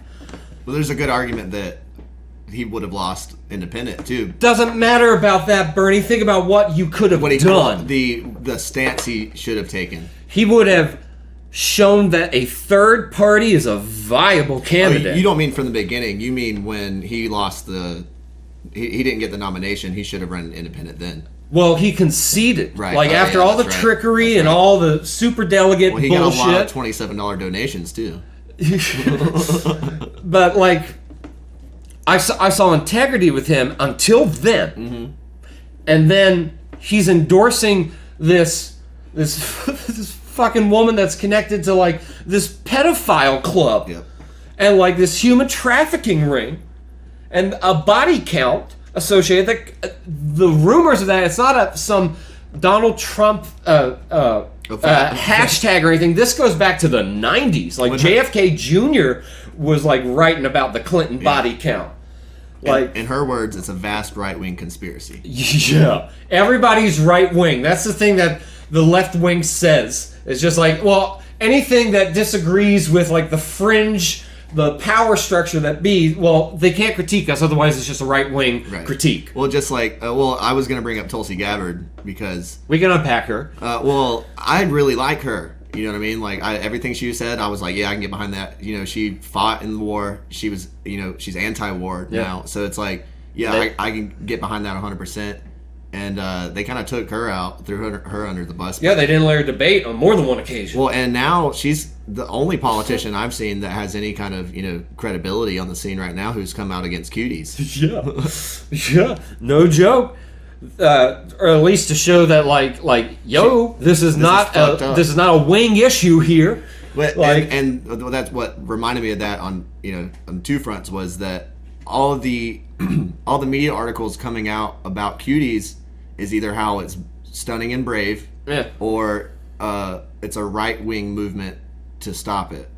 And my reaction is, what the fuck is right wing about sexualizing children or being against that? Well, look at the cinematography. I haven't seen the film. No, I don't need to. I can see the shots in question, right? That they subjected these little girls to do, right? And close-up shots of their crotches and shit like this. Not only that, these slime bags had these 600 girls audition for these roles. So they had girls come in and twerk, like you're saying, the casting couch for children. Right. This is where this heads. And people's argument is focused so much on people are upset and the movie is teaching that it's wrong. It's like, it is wrong. Yeah. You don't need to tell the story in this manner and subject children to this. That's softcore child porn as far as I'm concerned legally. Yeah. To subject kids to that. So my antipathy with that, again, is tied to these Podesta emails and the WikiLeaks stuff with Hillary Clinton that was rumors. You know what I mean? And then you start seeing all this stuff and it's like, oh my fucking God, dude. Yeah. This is way worse to me, personally, than anything that this orange asshole has said. Yeah. So I took that coupled with what I saw Sanders do, and when I started looking more into the history of the DNC, and I realized I had been fucking sold. They got me, and they had me for years. Yeah. Years on it. And so on election day, I voted for Donald Trump as a proverbial middle finger. I'm not a MAGA man. No. I'm not a Donald Trump supporter. Yeah, I'm not either. But I got to a certain point, man, where I was like, fuck the DNC. This is mismanagement at its core. Because aside from their history, if you just look at present state, okay, so let's ignore slavery and Jim Crow and segregation and American Indian genocide and white eugenicists controlling it and white nationalists, all of which those are all DNC ideas. They didn't come from Republicans, right? So if we even ignore all of that and just look at the present context of shit, their cities are fucking shitholes right now. And they're on fire. Nobody's doing anything about it. And so my skepticism takes me to the same place it took me at the voting poll, where it was this corporation, the DNC, is not ready to go into the future. No. They're not doing it. They have put, from what I can tell, the e-brake on the wheels of progress. Mm-hmm. You know what I mean? Oh, yeah. And they put it in reverse. They're so trying to. So there's and people that's again, they'll just say those are right-wing conspiracies. It's bro, I don't even go to church, man. Right, yeah. I'd love if you're listening and you have a peaceful religious congregation that is not associated with the Vatican and you think I'd be a good fit. I'd be more than welcome willing to come to a church with you. I just haven't found one that will sit down and talk with me, right? And still be like, you should definitely come back. Well, you'd fit in because you, like I said when I got here, you got a good Jesus vibe going on. Yes, fat Jesus, fat white Jesus. But I mean, you look. I mean, even what's going on now with the the front runner for the Democrats, or not the front runner, the candidates, is a old white guy who passed the '94 crime bill. He wrote it. Yeah, wrote it, which is incarcerated more black men than basically any other piece of legislation on the books. And his running mate is a fucking cop. Yeah. Who and not in the sense of law enforcement, but prosecutor. She had withheld DNA evidence. Yeah. That would have freed a man on death row, and then laughed about it when somebody asked her about it. Yeah, she's withheld evidence as well about kids with sex abuse scandals. Really? That were tied to the I want to say Vatican. I may be wrong on the Vatican, but yeah. And that brings up the child sniffing. Which is, what the fuck is that? You could say he's old and senile. I don't care. Okay, so you admit it. That's basically the only argument, and I'm not voting for that motherfucker. No, and people will be like, well, look how creepy Trump is. I'm like, bro, I understand. He's a fucking game show host, man. If you look at and maybe it is we're blessed to live in the South, and again, I don't know how Atlanta is faring. But in the South, in the rural areas, everybody for the most part is pretty calm. I'd say 1 out of 3 people still has apocalypse fever. Yeah, you know what I mean. Oh, yeah. But most people that I talk to when I'm out and about, in town in the normal world and whatnot, they seem fine. They seem A-okay. I'm still walking into every business without a mask on. Really? Yeah, and 9 out of 10 times nobody says anything. One time I went into a Publix and the guy literally handed me a mask. He said, "Sir, you have a mask?" I was like, "No." And he was like, "Here, let me get you one real quick." I'm like, "Okay." And then I went to... Did you put it on after he handed it to you? I put it on, and then when I got down the aisle, I took it off. I didn't have it on when I checked out. I just pulled a bandana up. Yeah. Whenever a grocery store, that's really the only place I go. Yeah. I had to get fitted for a tux. I had to get work done on my car. I didn't wear a mask when I was going in there. Nobody was wearing a mask. And if anybody has said anything, it's been polite. But I mean, honestly, I'm to the point where I'm not gonna wear a fucking mask. If you require it, I'm not gonna use your business. I can go somewhere else. But and that's my personal choice. It's not a dig on anybody who does wear a mask. But yeah, down here, I mean, for the most part, I mean, and the people who are wearing, there's signs up everywhere that say mask required. Yeah. And I'd say 75% of people aren't wearing a mask. I've only noticed in the big chains, so Publix or a Dollar General, right. Where they're sir, you have to cover your face. You're gonna be in here, sir. This is so backwards. We're all robbing this train. Yeah. Yeah. The weirdos are the people who you can see their face. Yeah. Which, I mean, and it's not an argument so much as a philosophical argument against the mask. Is I prefer, and I'm willing to fight and even die to live in a world where I can see people smiling. And it sounds hippy dippy, flowery, but I don't want to live in a world where I see. You wouldn't believe how many children under the age of 5 I've seen with a mask on. That's so fucked up, man. What's that? And what's that going to look like in 15 years? What kind of trauma is that going to do for kids, man? Welcome to school. Yeah. Put on your fucking mask and get in a cage. If you sneeze, you have to go home. Oh my god, dude. Same people that get up in arms, rightfully so, about kids in cages at detention centers, are now willfully sending their kids into these little. Oh, it's not a cage. Why? Because it's a plexiglass cubicle. Kiss my ass, man. I don't think it's a good idea. We're gonna have to stop wearing them eventually. Pandemic or not, I don't want to live in that world. I'm not going to subjugate myself to the authoritarians. If it comes down... Now, people have already said that the vaccine, they've already got it. They fast-tracked it. They're not mandating it. No. It's not going to be required. It's official. They're not going to mandate it? That's what they said. They said it'll become available, prioritized for Blacks and brown people. No, I think that's in That's what Bill- that's in the AOC version of the bill. I think that's what there was a video of Bill and Melinda Gates talking about the vaccines, and they said that they wanted to give it to minority populations. I bet they do. Fucking eugenicists. Yeah, you look at what they did. I know we talked about this before. Duping environment. Poor AOC. She's like, fuck yeah, clean the planet. It's like, you got a fair amount of eugenicists that also want to quote unquote, clean the planet. They want to. Oh yeah, they say the world is not clean yet for Bill Gates. He can get it there though.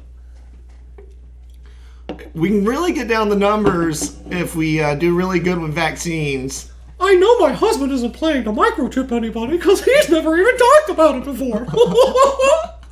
Like, she sounds like that's about as feminine as I can make my Melinda Gates voice go, but she sounds like almost like Disney-esque. Yeah. You know what I mean? Like, but there's some places like in Melbourne, Australia, dude, they've lost their fucking minds. People are getting arrested for Facebook posts. Yeah. Dude, if... You're only allowed outside 1 hour a day. What the fuck? 1 hour a day in some areas of Melbourne. It's fucking stupid. And like you said, they're monitoring your Facebook posts. Mm-hmm. If you're encouraging people to protest the lockdowns, like, this is Australia. This isn't like, at least we don't think of it as like some like draconian government. Yeah, or we anything. think of Australia as the West. And, Yeah. you know, the West is They're the West of the Southern Hemisphere. Yeah, like the West is like synonymous with modern, you know, civilization. It's not some, you know, village in South America or Africa or, you know, third world India. Fuck no, dude. Look at the other end of the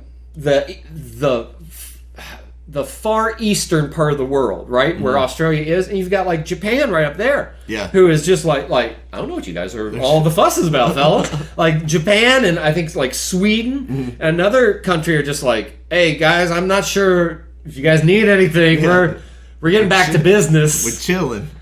I mean, Matt Taibbi, I know that name. He works for Rolling Stone. Okay. I used to read Rolling Stone magazine a lot whenever I was like in my teens and 20s,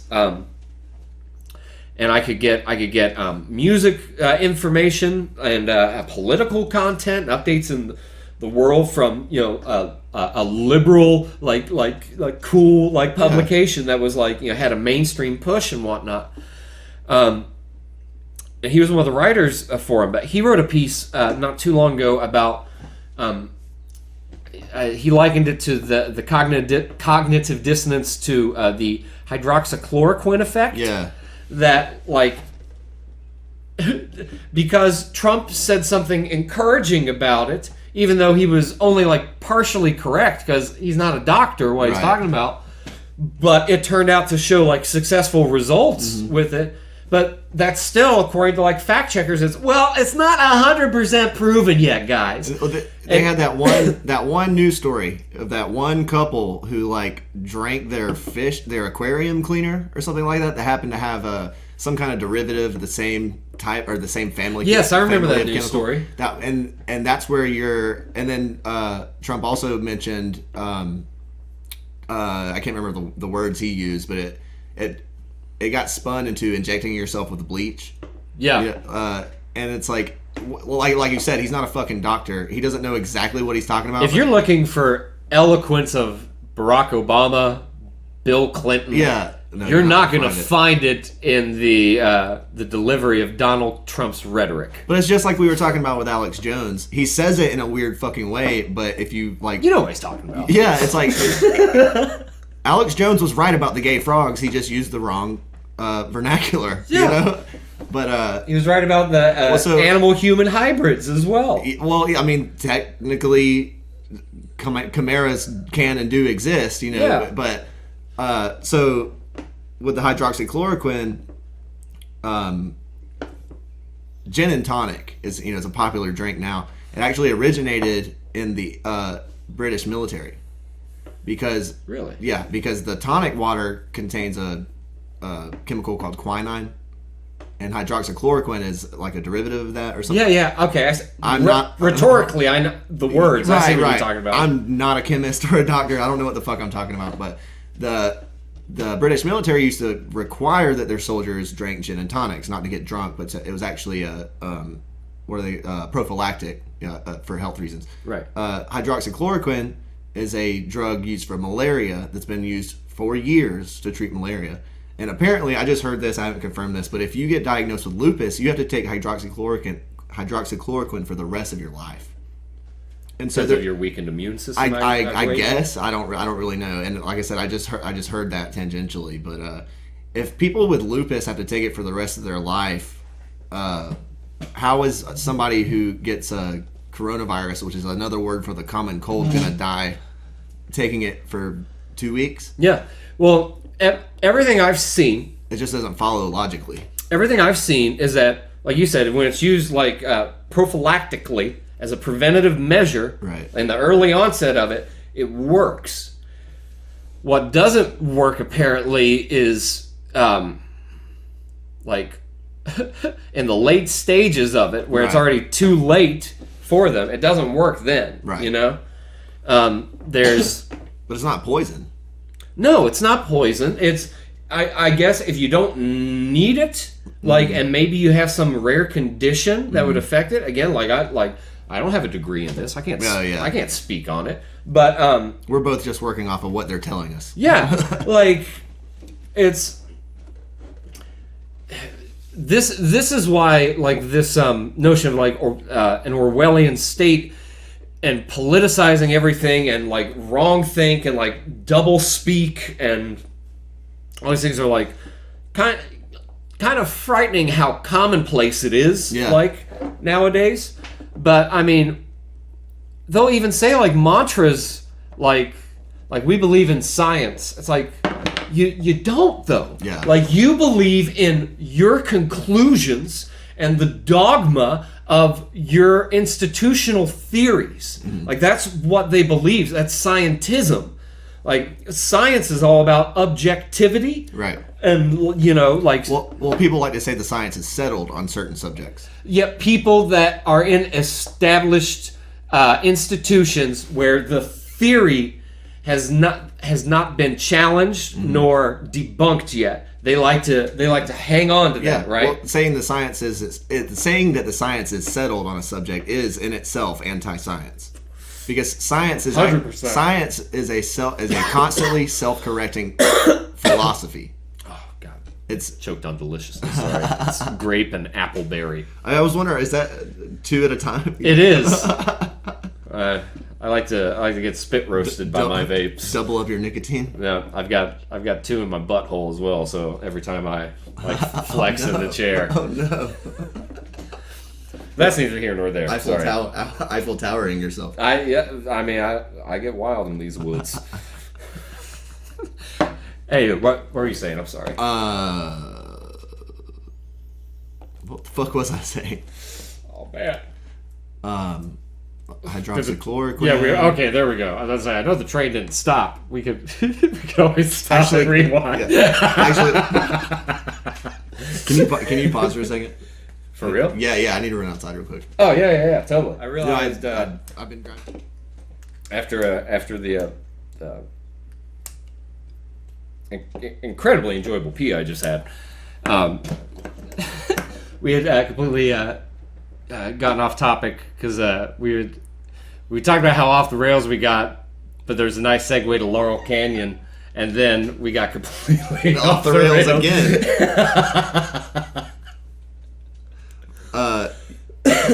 While I was peeing, I had thought about how there's been a few times where people have asked me, they're like, yeah, you're into politics, right? And my answer is always a staunch fuck no. I hate politics, but like you were saying, conspiracy theory has embedded into every aspect of our lives. Mm-hmm. And so now I find myself talking about politics all the fucking time. Yeah. But no, yeah, like you said, we can get to what we came here to do. I've got all these notes. I went down a dark rabbit hole. Holy shit. It's your diary. Yeah, well, it's just like a note-taking journal, and I think I've done the most writing in the past 3 days. Research. But But yeah, it ties back into the whole thing with Tupac and embedded federal agents and grooming celebrities. Yeah, into the music scene, and not only grooming, but completely inorganically starting movements. So like, and honestly, I thought this was going to be a fun, easy topic when I started it, but what I'm talking about is Laurel Canyon. It's a little itty bitty neighborhood in California, and most of the work on this subject's been done by a guy named Dave McGowan. I think he died in like 2015. And then his like kind of spiritual successor is a guy named Jay Dyer, who I recommend anybody who's into this kind of topic check out. But so you know about the Gulf of Tonkin incident? Yeah, the false flag. Yeah. So basically, it was something. There's two events that happened. It was August 2nd and August 4th, 1964. And on the 2nd, there was these warships in the Gulf of Tonkin off the coast of Vietnam, and they were doing intelligence missions, for lack of a better word. There, because it was a hostile area, so we weren't involved in the war yet in Vietnam, so we were just kind of scoping it out. But so on the August 2nd of 1964. There was a destroyer that had been attacked by 2 or 3 torpedo boats from North Vietnam, and basically all the Vietnamese combatants were either injured or killed. There was one bullet that hit that destroyer. I think it was the USS Maddox. And then 2 days later, there was another event where another destroyer was supposedly attacked, but it's come out in I think the Pentagon Papers, the former the former Secretary of Defense came out and said it never happened. It was a completely fabricated event. But that was used as the justification for America to enter into Vietnam. And if it sounds weird, how does this relate to Tupac or the music industry? The guy who was leading that mission into the Gulf of Tonkin, his name was George Stephen Morrison. And he's the father of Jim Morrison of The Doors. Which is it's a mind fuck. Yeah, well, and it can easily be explained away because it's like, oh yeah, his dad was a big Navy general, and Jim Morrison was, the front man for The Doors, who was part of the big anti-war movement in the 60s. Yeah. But so this guy, Dave McGowan, he wrote this book, Weird Scenes Inside the Canyon. And it's, his basic thesis is that the whole anti-war hippie movement was not organic at all. That it was actually a controlled opposition created by, for lack of a better word, the deep state, the CIA, the NSA, or I don't know if the NSA even existed back then, but and it gets crazy when you realize that. So there was this little tiny neighborhood in northern LA County called Laurel Canyon, and everyone that you've ever heard of in the '60s music industry was involved in that one little neighborhood, and they all had ties usually through their parents, but sometimes directly with military intelligence. So like Jim Morrison's dad was involved with the Gulf of Tonkin incident. John, what's his name? John Phillips of the Mamas and the Papas. He was one of the Papas. He was basically the front man of the band, but his dad was involved in he was actually found in Havana at the height of the Cuban Revolution. But this is before his music career ever started. Huh. So, and when somebody asked him about that, he said he was a concerned private citizen who was there to, quote, fight for Castro. So, and that's just kind of weird, but like by itself doesn't really mean anything unless you think of what it reminded me of was Lee Harvey Oswald, the guy who shot JFK. Yeah. He had been, for apparently no reason, in Russia and Cuba and South America and all of these communist uprisings, basically. But so Laurel Canyon, it goes back into old school Hollywood. Actually, Harry Houdini lived there for a little while. Really? Yeah. Holy shit. So I'm kind of getting ahead of myself a little bit. So Frank Zappa. I do. So Frank Zappa was kind of the ringleader of this little music scene that just kind of popped out of nowhere in northern LA. And so it's like David Crosby, Stephen Stills, Neil Young, the Mamas and the Papas, the Byrds, Jimi Hendrix. Mothers of Invention. Yeah. Frank Zappa and the Mothers of Invention. Janis Joplin, Jimi Hendrix. Basically, all the big names. If you can think of a big name in the '60s music industry, they lived in this one neighborhood in Laurel Canyon. That's fucking wild. And so, not all of them had ties to intelligence. Like Jimi Hendrix, he just served in Vietnam, and but Frank Zappa specifically, he like I said, he was kind of the ringleader, and there was this building. It kind of turned into like what we think of now as like a hippie commune / compound. But he had this building called the Log Cabin, which makes it sound like just a little rinky-dink building, but it was a 5-story.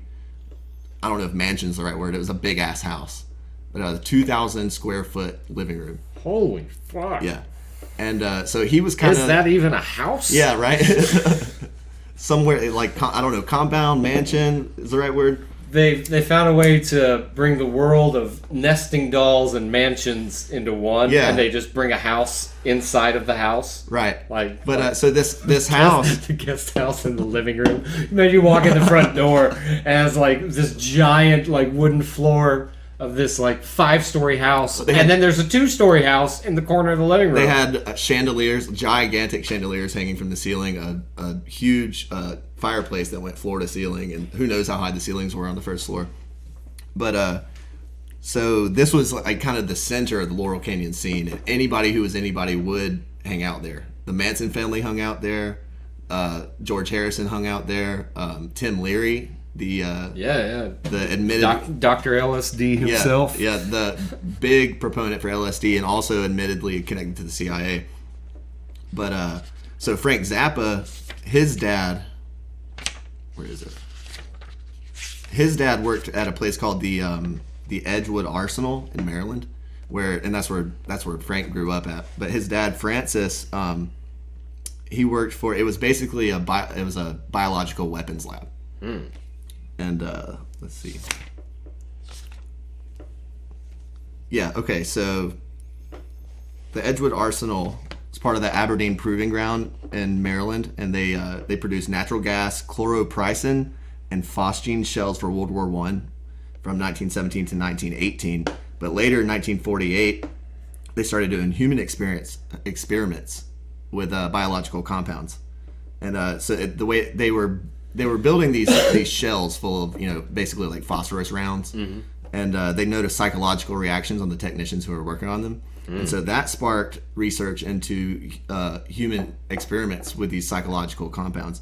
So there's this one guy who worked there. His name was Luther Wilson Green. He was the technical director of chemical and radiological labs.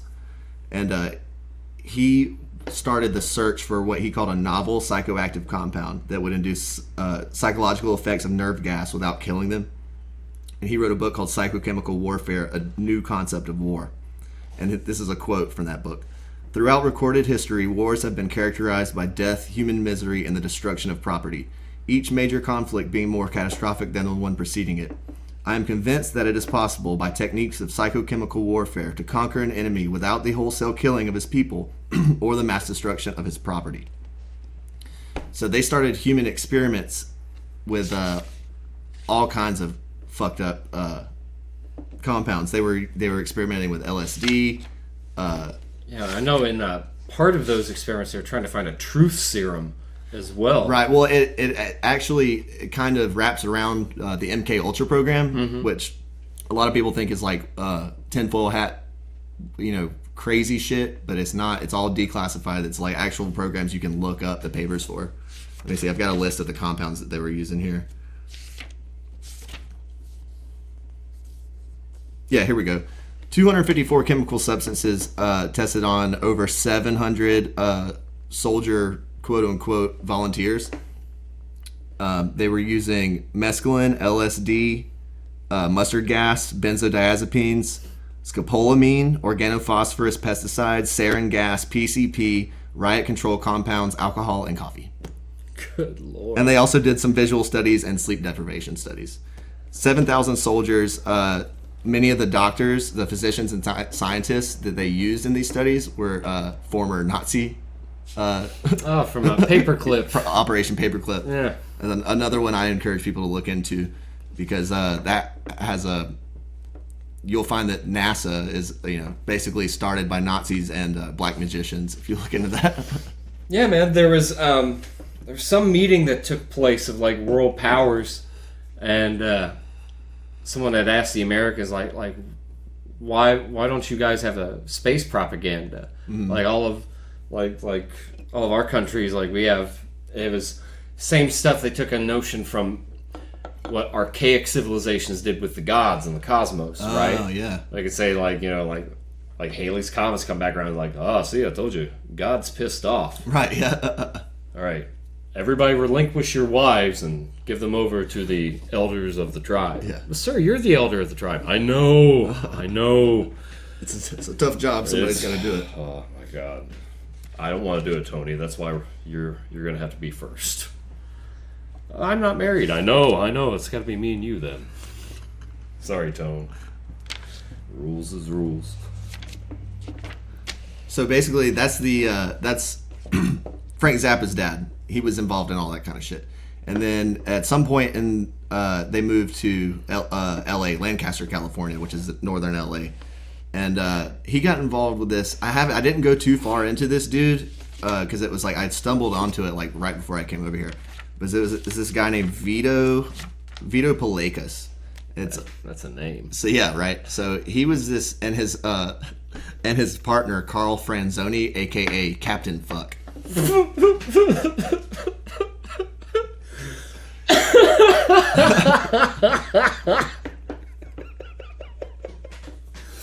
So nobody's really like most people. Everybody knows who Charles Manson is, right? Nobody knows who Vito. They call him. I've never heard of Vito. I haven't either until What was it? Vito Palakas. Palakas. Yeah, And Captain Fuck. I've definitely. Yeah. So Vito and the Freakers is what they called his little entourage. It was about 35, 36 people. And so when the Laurel Canyon scene was blowing up, when it first started, these bands like the Doors and the Mamas and the Papas and the Byrds and Buffalo Springfield, which later led to like Neil Young and stuff like that. Everybody said all these bands fucking sucked. They were like Been there before. Yeah. I'm saying basically when we were, in the Vito's Rock and Roll Pizzeria days, for people who were in that scene, but everybody would go to the shows because Vito and the Freakers would be there, and what they later became called Freaks, which became the hippies, like the Flower Children. They would go to these shows and they would start dancing, in this crazy way nobody had ever seen. Basically, what you think of when you go to a music festival now. Yeah. Just writhing and it was like it was a freak show. Nobody had ever seen anything like that before. So Vito Palakas was basically the ringleader of Laurel Canyon before Frank Zappa stepped in and became kind of the godfather of the music scene, right? So there's a lot of parallels between him and Charles Manson, and that he spent most of his youth with who? With Zappa or Vito, and Zappa in a certain kind of way. So Vito and his freakers, like all the freaks, it was like a free love. Everybody was fucking each other and taking drugs. Vito was sober. Zappa was notoriously a teetotaler. Yeah. He smoked cigarettes and drank black coffee, but other than that, he was sober. And he really had contempt for all the people around him. Same with Vito, same with Charles Manson. They were all just, his underlings, and they were all fucked up, but they could do the drugs and have sex with whoever they wanted, but they had to do the bidding. Anyway, so Vito and the Freakers, they were basically the prototype for the Manson family. They were, they just had people coming in and out doing drugs. There was some pedophilia involved with their own children. Apparently, Frank. I was going to say earlier when you brought up Mamas and the Papas. Yeah, one of the Mamas and the Papas, like there was like an incest family. Yeah, I think it was John Phillips, the Papa. Yeah, I know it was one of the guys. It wasn't Mama Cass. No, I know that. It's funny while I was, and I knew I had heard that somewhere. And while I was doing this research, I kept waiting for it to pop up. I couldn't find it, but I remember it was on like VH1, like back in the day, man. Oh yeah, but so apparently. So the Mamas and the Papas, they were in the log cabin with Zappa and the Freakers and all these guys. And so apparently they were passing their kids around. Frank Zappa was passing his kid around to, quote unquote, help pay the water bill or some shit like that. So there's a bunch of weird, dark shit going on in there. A bunch of these, Zappa was really into Aleister Crowley apparently. So was Jimi Hendrix, he came along kind of later in the scene. Jim Morrison was also heavily into Crowley. Crowley? Potato. Well, the other. But, another thing I didn't mention, which means more to me now in the age of Epstein and the fact, you know about the Finders? That's a whole different, whole other podcast. So the log cabin was connected to a series of tunnels and caves. Most of the caves were natural. They even had some man-made caves where they would just have a tunnel and then they would stucco up. I don't know how they did it, but it was man-made stucco caves. And so, some of these tunnels led to the house across the street, another house down the road. One of those houses belonged to Harry Houdini. And Harry Houdini, it turns out, this has been proven in documents released by Scotland Yard and the former CIA director, that he was actually working undercover for Scotland Yard and the OSS, which is the predecessor to the CIA. And he was using his Traveling Magician act as a cover. So he was living in this house that, let's see, I think it was several years before Houdini died. Let's see. Yeah, so Houdini died on Halloween in 1926. And everybody's heard that quote. That's how Houdini died. You know, he got punched in the stomach. Yeah. He got sucker punched or some shit. Yeah. So apparently he got punched in the stomach, and that triggered a case of appendicitis, which ultimately killed him. Turns out we didn't know at the time, but now we know that's scientifically impossible. Like, you can never trigger appendicitis from a punch in the gut. Now, people have died from single, blows to the gut. But anyway, what's weird is he died on Halloween 1926. 8 years to the day, the previous owner's son supposedly pushed his lover off the roof in like a lover spat. Oh shit! It was a gay relationship, and so the guy who owned the house, he paid off basically everybody he could pay off to get his son off the case, and bankrupted himself, sold the house. That's how Houdini got it. There's another parallel between Houdini and John Wilkes Booth. What? Yeah.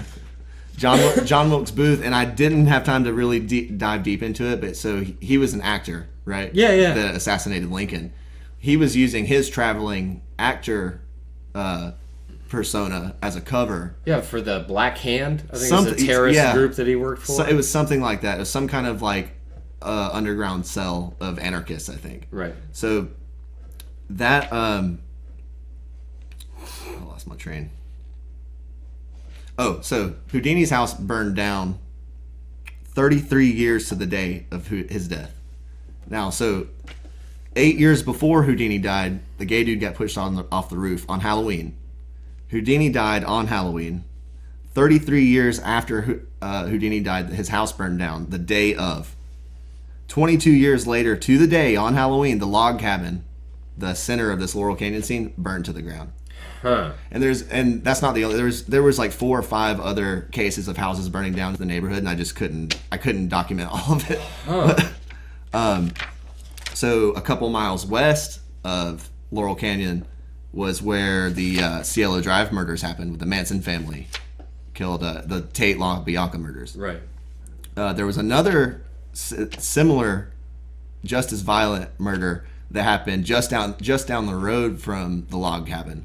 It was called the I forgot what it's called, but I've got it here somewhere. It was some kind of the 4 on the floor murders. Supposedly one of the most violent mass murders in LA history that nobody's ever heard about. But so before the music scene started there, James Dean, Marlon Brando, Dennis Hopper, James Coburn, Robert Heinlein, the sci-fi author, also has influences from Aleister Crowley, and was like considered very right wing. But for some reason, David Crosby and Frank Zappa seem to love Heinlein. Yeah, well, even like Zappa, and this may be years later after he got out of it, but like there's interviews of Zappa doing debates on TV where he's like saying that he's a conservative. Oh, he's taking a conservative position. Well, like he says I'm a conservative. He's like, my family is conservative. He's like, we're raising our children in a conservative fashion. But I mean, this is like a decade plus after the late 60s. Right. Yeah, after everything had cooled down a little bit. Yeah. But this is around like I guess the PMRC days, so maybe this is like early okay. 80s. Well, I mean, it would make sense that he was conservative because, well, I mean, David Crosby, he was a fucking 2A all day.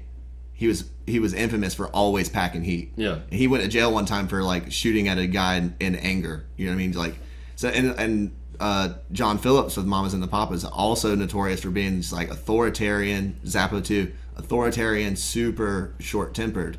But these are the guys that were at the epicenter of the flower power movement. Yeah. You know what I mean? Peace and love, and it becomes a controlled opposition, right, or a controlled cultural movement. It's like we were talking about earlier with big corporations that will sell merchandise, say like end capitalism on it, you know. Right. Well, that's Dave McGowan's basic thesis in his book is that this is actually a quote. The entire youth culture of the 1960s was created not as a grassroots challenge to the status quo, but as a cynical exercise in discrediting and marginalizing the budding anti-war movement and creating a fake opposition that could be easily controlled and led astray. So at the time, Abby Hoffman, steal this book. Yes. He was like at the forefront of the anti-war, basically hippie movement. He was all about living for free and shit like that. And he's quoted as saying, there were all these artists, Berkeley radicals, White Panthers, all trying to stop the war and change things for the better. Then we got flooded with all these quote-unquote flower children who were into drugs and sex. Where the hell did the hippies come from? Apparently, they all came from Laurel Canyon. They were all centered around this guy, Vito, and his freaks, and then who passed the torch on to Frank Zappa. Frank Zappa, once he kind of got out of the scene, he passed it on to this guy. He was the manager for, I believe it was the Monkees. They like to monkey around. Yeah, or maybe it was the Birds. Anyway, okay, so there was another facility, a government facility within Laurel Canyon. And it was covered in woods. You couldn't see it from the road, and it was surrounded by an electrical fence. It's called Lookout Mountain Laboratory. It was originally built in 1941 as an Air Force Defense Center, but later it was converted into a film studio. And they actually filmed over 19,000 film reels there. Holy shit. Which makes it the most prolific film studio in American history that nobody knows about. So they had a This is in Laurel Canyon? Yeah, in Laurel Canyon, this tiny little neighborhood just north of LA. Where all the, and I didn't even go through all the military intelligence connections between some of these music stars and their all of their parents. Like so Frank Zappa's wife went to kindergarten at a military school with Jim Morrison in Virginia. That's odd. Yeah. Frank Zappa was from Maryland. The Mamas and the Papas, they actually spent before they went to, after John Phillips left Cuba, they went to the Virgin Islands and wrote the first Mamas and the Papas record, supposedly. So these guys, and I think it was David Crosby and Zappa's wife, their bloodlines actually go back all the way to the signing of the Declaration of Independence. What the fuck? Which that's a whole corner of the conspiracy world you can take or leave, the whole bloodline thing. But that being said, okay, back to Lookout Mountain Laboratory. It had a helicopter pad, a bomb shelter. Officially run by the U.S. Air Force, they filmed nuclear test footage for the AEC, the Atomic Energy Coalition or something like that. Okay. So all those films you see from back in the day of nuclear bombs going off and those houses getting knocked down and mannequins getting burned. Yeah. Well, if you actually watch those, they're all fucking fake, in my opinion.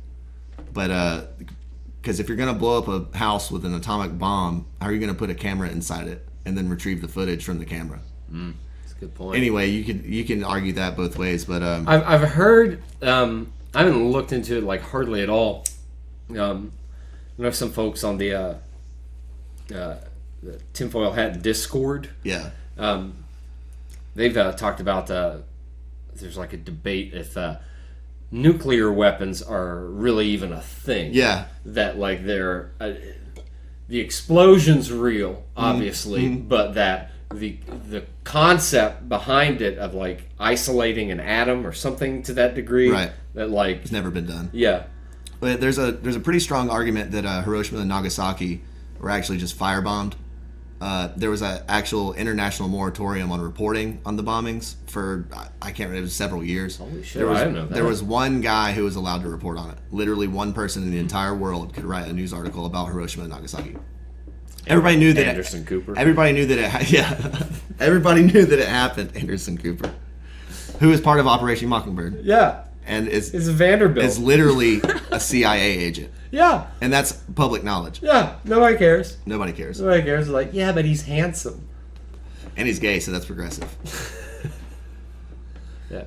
But this blew my mind. The Lookout Mountain Laboratory, where they filmed all that atomic test footage, now owned by Jared Leto. What the fuck? Yeah, Jared Leto, who a lot of people don't know this, he actually runs a cult. It's called Echelon. Have you heard about it? I've heard. I haven't dug deep into it, but like I've heard too. But apparently, He looks like he would have a cult. yeah, You know what I mean? apparently he does. He's got like a harem of women who just follow him around. Well, that's also because he's Jared Leto. Well, you know? yeah, true. But I so like some of his music, though. I'm not gonna lie. I've never dug into it. 30 Seconds to Mars. Yeah. I always, whenever I talk about the Mars Volta, I always accidentally say 30 Seconds to Mars, and people look at me so weird. 30 Seconds to Mars, Volta. Yeah. But so that Lookout Mountain Laboratory, Jimmy Stewart, Bing Crosby, Walt Disney, Marilyn Monroe were all given high military security clearance. Yeah, to work on undisclosed projects there. Nobody has ever spoke about what they worked on. I wonder how long these cults of famous people you should know like actually go back. You know what I mean? Because like 20th century kind of made it to where all of us were indoctrinated to know certain people. Like there's even arguments about George H.W. Bush, Bush 1.0, being in film reels of being a war hero, like they recovered his plane. It's like out at sea. It's like they had the cameras ready to film all of it. Which you would never do in a military or military operation. Yeah. It seemed like. Yeah, and it's like George Bush rescued American hero. Like so they plant these ideas like, and granted that's like 3 or 4 generations before us, but still, like you can see that like again with like marketing like campaigns, it's a program that's fed to like remember this person, you'll know this person, and like from what you're describing about this Laurel Canyon little neighborhood it sounds like something like a neighborhood in like one of the Fallout games. Yeah. Yeah. Where basically a suburb. Yeah. Of like we just in case guys, don't worry, we've got the bomb shelter right here. We've got the movie studio so we can communicate with the outside world. Yeah. Let them all know we're okay. We got a helicopter pad so Yeah. we can get out of here. Like everything's set to go. And that's the thing about Laurel Canyon is basically it wasn't literally a gated community, but it was isolated in that it had everything it needed to be self-sufficient. It had a private, isolated, and self-contained. Had its own market, deli, cleaners, elementary school called the Wonderland School, that's just weird. Boutique shops, salons. More recently, they've built a place called the Wonderland Center, which is, surprise, surprise, a celebrity rehab facility. Oh. Yeah. So and a lot of people like where the clone malfunctions, they have to update the operating system. So and like I said before, MK Ultra is an actual government program that you can look into. Now, modern day conspiracy people like to say that when celebrities get out of line, a la Kanye West or whoever, they go to a celebrity rehab facility, they do something to them there, they come back and they fall right back in line. Yeah. So that's kind of fringe. You can argue that either way. Well, what was it? Is it monarch programming? Yeah. There's something that they call them alters, as in like an alter ego, alter personality, right? Where they do something they'll trauma bond someone with a particular symbol or phrase, like almost like a Manchurian candidate, right? And again, like in the mid 20th century, they were post World War II, like all those Nazi scientists, they started really like figuring out a lot more about like what they could do with people.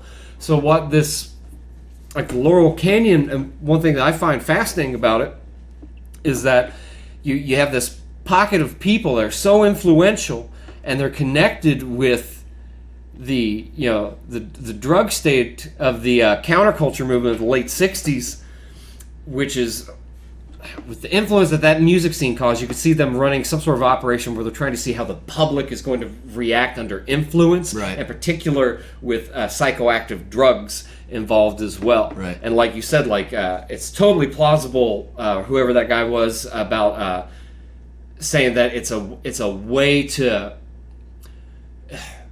take that movement and discredit it. Yeah. In a way that you show other people, like, look how fucking despicable this stuff is. Yeah, they were trying to discredit the authentic anti-war movement. Yeah. Which apparently the organic anti-war movement, there were no hippies. They were, regular working class people who were just fed up with the fucking draft. Yeah. Like.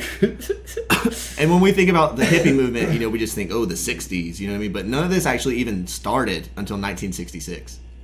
And it was over by '69 with the Manson murders. Yeah, that was basically the death rattle of the hippie movement. And all of these bands like Jimi Hendrix, even the ones I've already mentioned, Mamas and the Papas, The Doors, their careers were only 3 or 4 years long. Oh yeah, I mean they got huge out of nowhere, and then just thanks disappeared. for your time. They all either died of drug overdoses, they fucking faded into obscurity. You still got guys like Alice Cooper, who he was also lived at the log cabin for a while, friends with Frank Zappa. He's still around, but he's harmless. You know what I mean?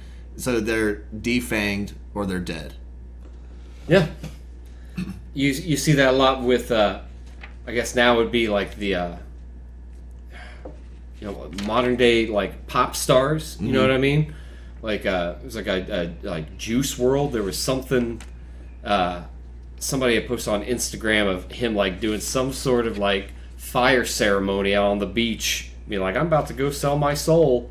It's like, man, like, I mean, I understand like there's some theater going on with celebrity culture and whatnot, but I'm even hesitant with Ouija boards. Let alone like, I read a book before. It's either called The Dark Arts or The Black Arts. I forget. I think the guy's name's Cavendish, maybe Richard Cavendish or Paul Cavendish. That name sounds very familiar. But there's a chapter in it about summoning the devil and the devil in general. And it gives, throughout the book, it's whenever it makes claims, it uses it in an anecdotal voice, not an objective voice, right? Where it's like this is what this happened on this day. Yeah. It'll be like supposedly Crowley had some stuff with this. Supposedly the ancients believed these numbers meant this. Alchemists back in the day believed this. Right. So his tone throughout it is very informative and not trying to make it. It's not academic. It's not academic. It's not fundamental. Okay. Right. But then in this chapter about the devil, there's a paragraph in it where it gives you precise instructions and something along the lines of you have to be at a crossroads. Right. Should be a dirt crossroads. And that goes back to Robert Johnson. Yeah. With his conspiracy of selling his soul for music. But at the crossroads, there has to be something that happens at the crossroads. I think it has to be where like a man was hanged or died or something. It's kind of where werewolf lore will tie in with it, where it's like how you can become a werewolf or summon a werewolf or something. I think it's loosely tied with that. But anywho, so you take this crossroads at a certain night with the moon in a certain position at a certain time. You have to take a cypress tree limb, it's a graveyard tree, and make your circle in the dirt around you. And at the stroke of midnight, you have to face in a certain direction, and you have to rip like a chicken in half and say this incantation and command the devil to come to you. And then the next line is, he will come. And challenge you to a fiddling contest. But it's like the only time in this book where it's like assertive. Like where it's like, this will happen. And like, it's like 5 or 6 chapters in. When is this from? What time period is this? I think this book was written in the 60s. I think Okay, 1962. okay, yeah, probably. Or something like that. Enough to use like Crowley and some of the other guys in the past tense. Right, yeah, because Crowley, I think, was big in the 40s, I think, something like that. Yeah. But from like reading that, and like I had like a roommate before who was like, oh, we should totally do that. I was like, you could totally do that. Yeah, I ain't fucking with that shit. Man, nah. Fuck that shit, dude. Which I'm pulling this out of my ass, kind of, because we were talking about Jared Leto bought the Lookout Mountain Laboratory. I could be wrong, but I want to say that he actually bought Crowley's house on Loch Ness. Do you know about the whole story there? No. So basically, he bought a house on Loch Ness, locked himself up in there for like a month, I think, and performed this ritual called the Abramelin, which is old like alchemical ceremonial magic.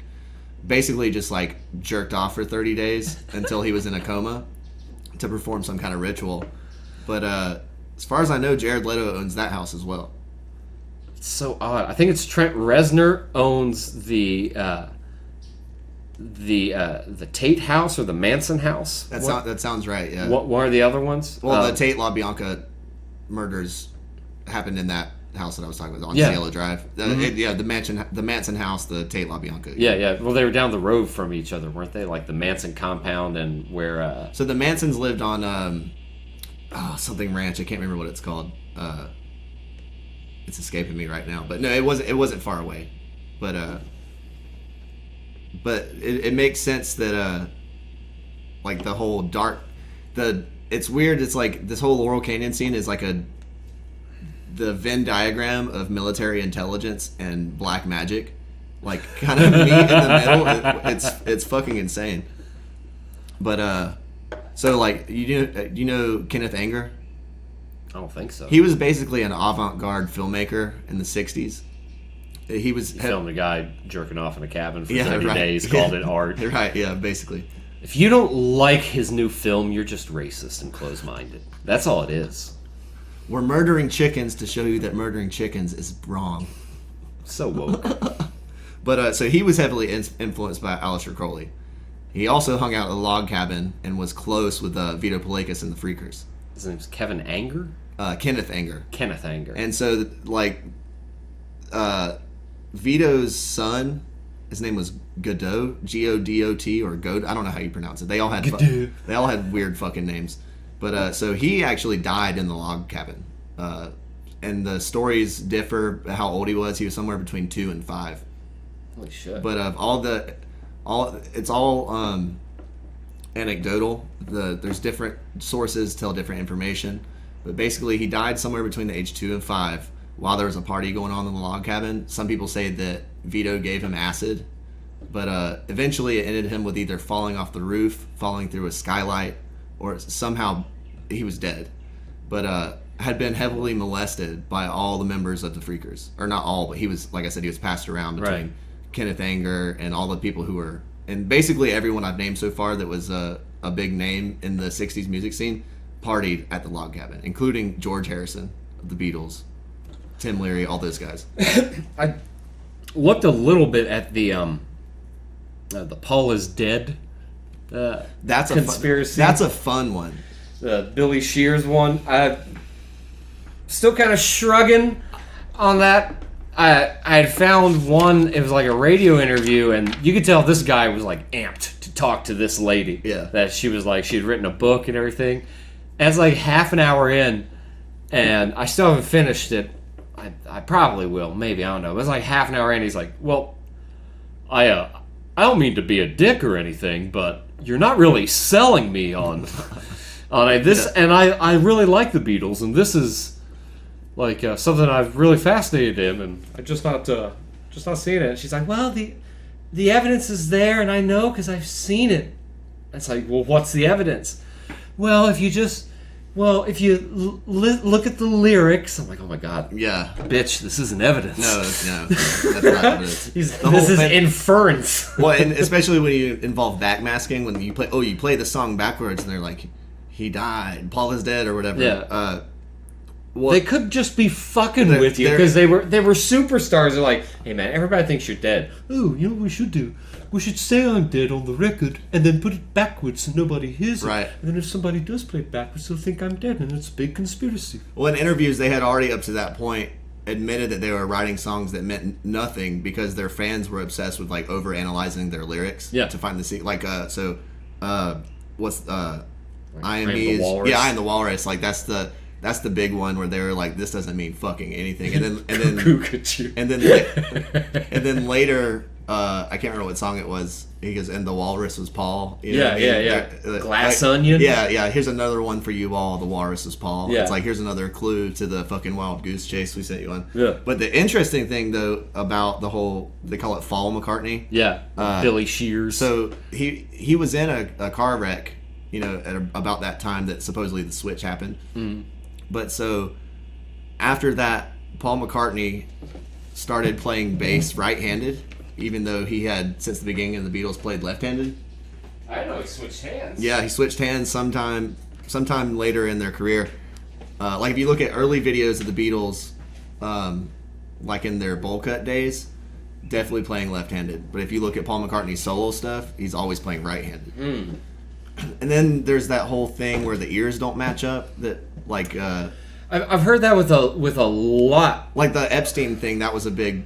Mm-hmm. That was a big thing. They were saying that wasn't his body because the ears were different. I've seen that with Joe Biden as well. Mm-hmm. Joe Biden, however, I know he's had, from his own admission, had surgery. Like they've opened up his head and done surgery Whoa. before. I think he had some brain hemorrhages. So I could see if they had to do that and then cosmetically put somebody back together, I could see where the ears would be different. Or after. even with a facelift, I could see that happening. And if you look at Paul McCartney, the official Paul McCartney now, like he's obviously had some work done. Oh yeah, You know yeah. what I mean? All the jowl stuff just goes off to the side. Yeah, and- yeah. So you can argue the ears, but what's really impressive to me about the whole Paul McCartney thing is if you look at the caretaker of Paul McCartney's childhood home in, I believe it's in Liverpool. There's a video it's up on YouTube. The caretaker of his home is a dead fucking ringer for Paul McCartney. Yes. Have you seen that? Yeah.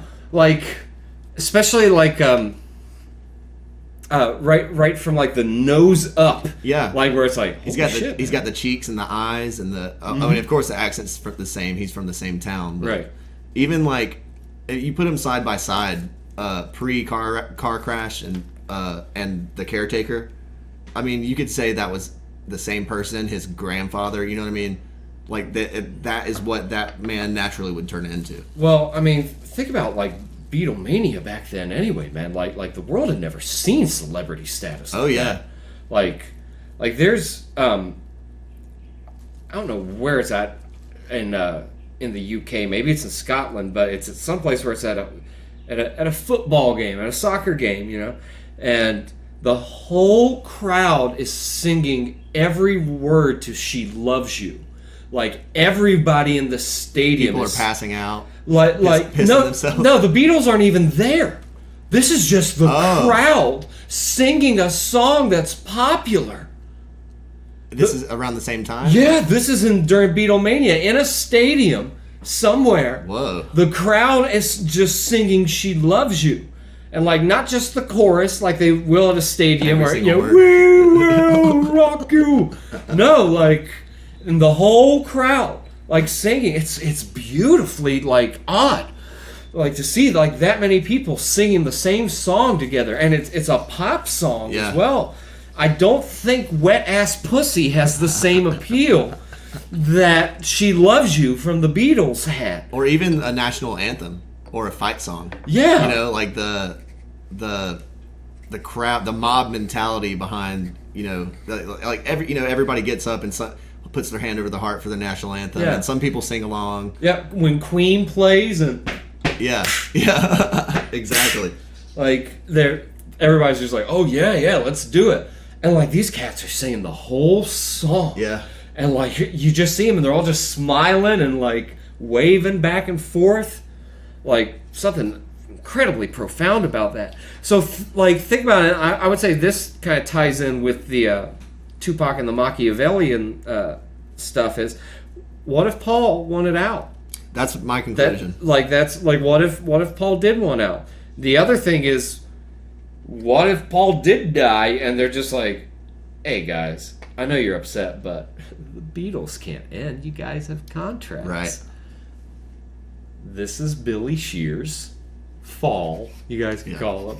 He knows all your songs. Like, and people are like, well, how would somebody that looks just like him, like, play all the songs? It's like, well, because think about all the money they've invested in it. Yeah, like, there's no going back. Like, the Beatles, back whenever they were in Hamburg, Germany, they, I forget the name of the club, but whoever their manager was like, you guys are, like, you got potential, but you're not where you need to be as far as musicians.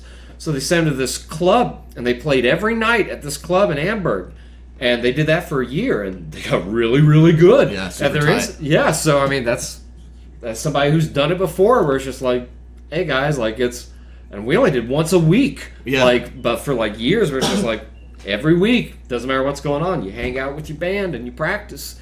Well, it's like was it the Ed Sullivan Show where they like made their first big American debut? Mm-hmm. Yeah, so like if you watch it, it's so fast. Yeah, for the time, and if you've played in bands for years and years, it's like you play the same songs over and over again. It's just become it's you get muscle memory. You right don't off think the top about of your head. And I know personally, I have like a bad habit of like the better I know a song, the faster I'll play it. Yeah, and so it's just like it's probably she loves me, yeah, yeah. No, she loves me, yeah, yeah, yeah. They're playing, and Ringo's back there fucking like shitting his pants, playing so fucking fast. Mm-hmm. So I mean, you can see it that it was rote, It's I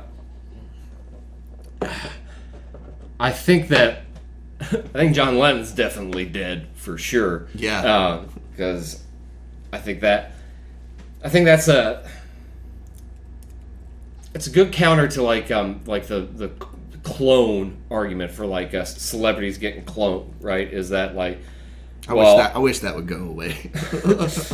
Well, it's like if they did all this stuff, like like if somebody kills somebody in like broad daylight or something, like oh well, they're just gonna bring the clone out there and have to kill all the witnesses. It's like, no, that's a contingency where it's like, shit, man, your clone was compromised.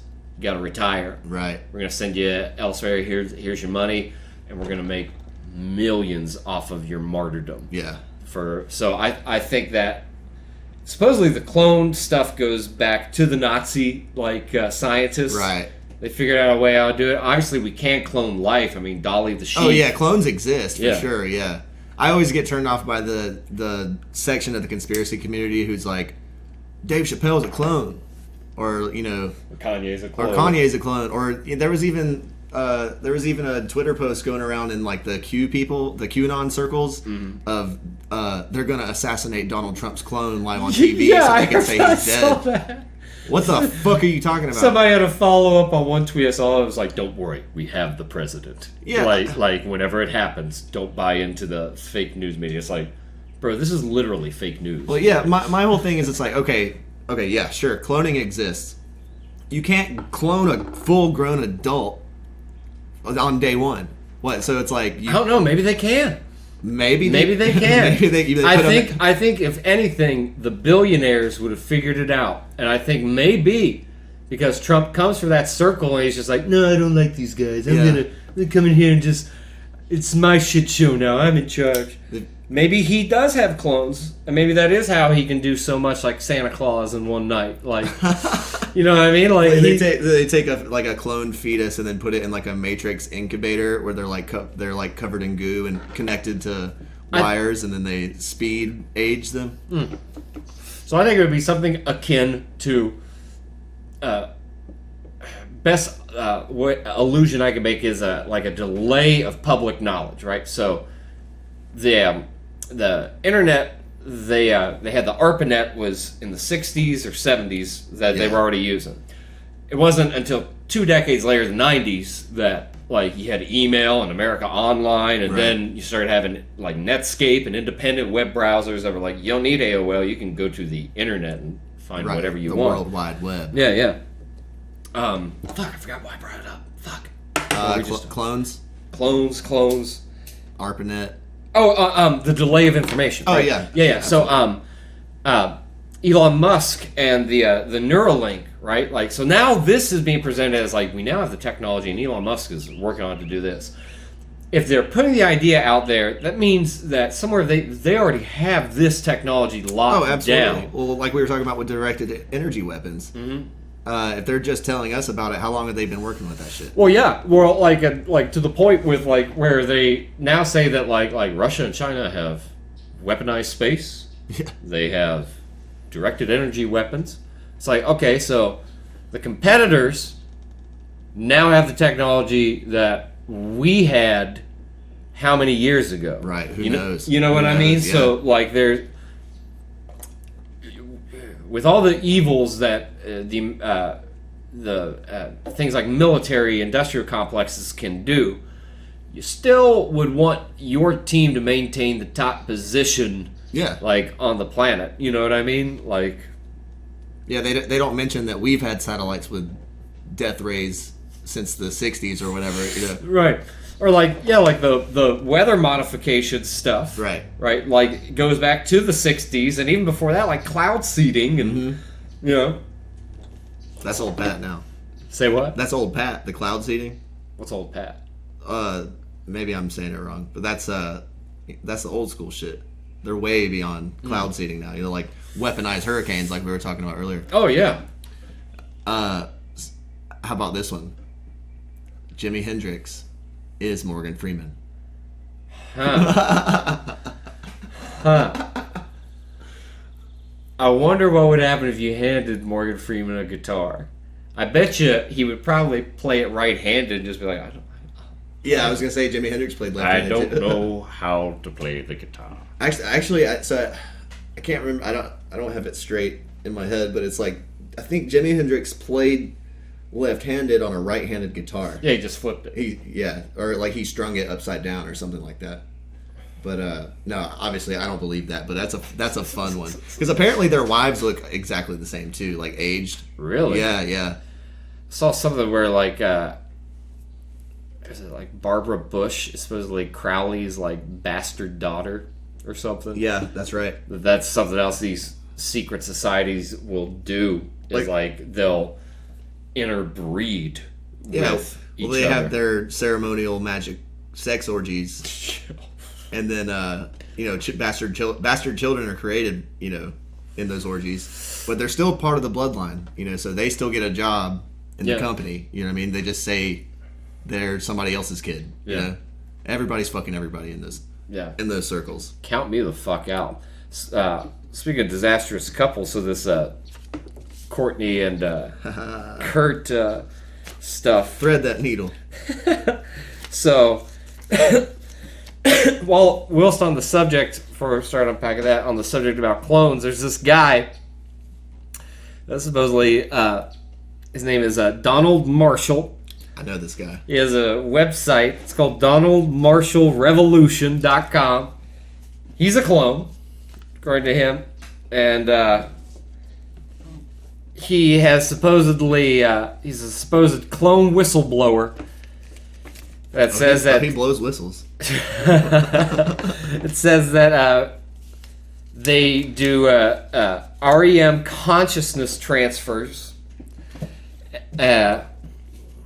where they essentially, when you're in REM sleep, they transfer your consciousness to one of these host bodies that's a clone. A backup. Yeah, and that they keep the original copy in like some sort of like stasis or something, so you can control the clone. The Matrix pod. Yeah, and then the clone, like they can like murder the clone, they can fuck the clone, they can have the clone go out and do tasks, all this stuff.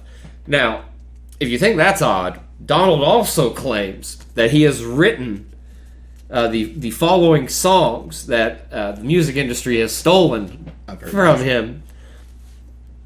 Falco, Rock Me Amadeus, Oh my god. 9 Inch Nails, Happiness and Slavery, Nirvana, Smells Like Teen Spirit, Eurythmics, Sweet Dreams are made of this. Oh my god. There's a Got Ye, Somebody That I Used to Know, Michael Really? Michael He's still writing. Michael Jackson, They Don't Care About Us. Def Leppard, Pour Some Sugar on Me.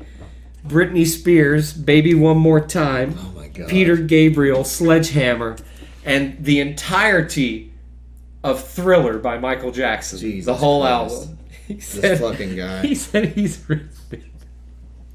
Jesus. Maybe he's telling the truth.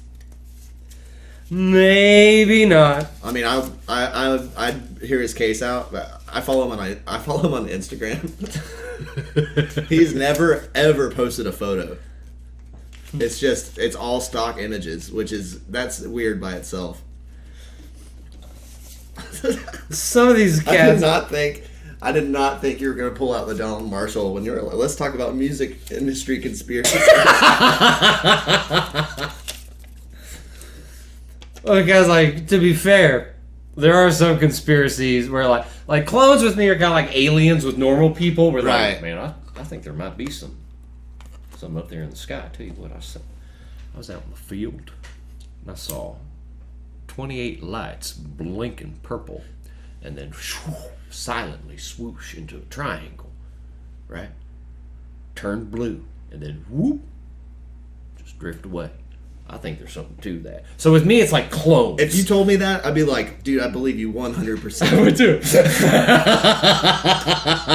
And then when you tell me Dave Chappelle's a clone, I'm like, man. I do not think Dave Chappelle's a clone. I think the royal family has clones or robotics. Could be. I think that like there's something I've seen where it was something where like Prince Harry or William, whichever one's married to Merkel.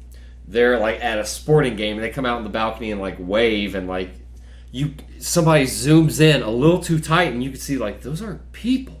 Oh, I know what you're talking about. Like they're not people. I know Like, I know what video you're talking about, and what I've read, and this could just be to discredit the video, is those were actually masks that people were wearing. They were like hyper realistic masks being worn by like some kind of protesters or something like that. It was some kind, but honestly, anything's possible. that's weird because I've seen other like not You're royal. talking about where they're smiling and like their face never moves. Like yeah, you'll see sometimes on like what they call press conferences for sporting events where like sometimes or even like on some shows on ESPN where like somebody will just like all of a sudden like just stop. Like there's one where it's like Shaq is sitting behind a desk. There's like a 4-person panel, and he's stuck looking with his mouth open, like looking like Grimace in a McDonald's ad, just like thrilled, and he's like stuck in that face. And dude, it's like it's so long of a clip, it's uncomfortable to watch. Have you seen the Al Roker one? Yes. Yeah, it's the same. This is like 3 times longer than the Al Roker one. Holy shit! Like uncomfortable It's to like watch. it's like he stops breathing even. Yeah, like it just like a mannequin, Yeah. like just like boop, stopped. There's another one where somebody was at like a game, and they like come up to like the balcony, like they're leaning over it, like hanging on from the wherever the elites watch their seats, not courtside, but you know, like up in the box. Yeah. And this guy comes behind him, and he's like fixing his ear. Like his ear is like off of his head, and then you see there's like this weird flap of like latex something, but like that looks real. But again, once you look at it and you see that this is not a person, it's like a robot mannequin looking thing. Whoa. That's like stuck. It's now like again, yes, animatronic. yeah, like really odd, and maybe they're just controlling them remotely. Yeah. You know, like, or maybe it's something like they're broken MK Ultra, and they're Yeah. just like, "Fuck, man, what do we do?" Somebody said- Shaq's just staring at the fucking. Well, don't focus on him. Well, quit cutting the camera too. Like somebody accidentally said their trigger word. Yeah, That was the argument for the Al Roker incident? Is somebody said Holy Spirit. or Holy Spirit or Holy Ghost or something Yeah. like that, and it's like bam, and he just looks at the camera and stops moving. Yeah, there was one of Eve talking with Cardi B on a red carpet somewhere, and Cardi B starts talking about how she's been overwhelmed with stuff, and then she just like locks up and like her eyes start like glazing over, and Eve, the interviewer's like, it's good, it's good, it's good, it's good, and like snaps her back into it, like really fucking odd. Holy shit. And like again, so like it ties in with like this Laurel Canyon stuff. Well, the handler relationship almost. Yeah, and ties in Like with we were talking about with Puff Daddy, you know, and his entourage, all the old guard seem to bring up these new artists. Yeah. Puff Daddy was on top of a business in that industry. Oh yeah. Like he paid dues and made a lot more people pay dues through him, I imagine, to get to that point. You know, but like all this stuff, like they're all like the celebrity like culture stuff. Like once it gets to a certain point, like then it's kind of like vultures in a carcass. You know, like it attracts folks you don't want involved. But there's this documentary. Soaked in Bleach. And it's not even really a documentary. That's the Nirvana. Yeah. It's like intertwined with reenactments. Yeah. I haven't seen it, but I'm familiar. So it's as far as the movie itself, Yeah.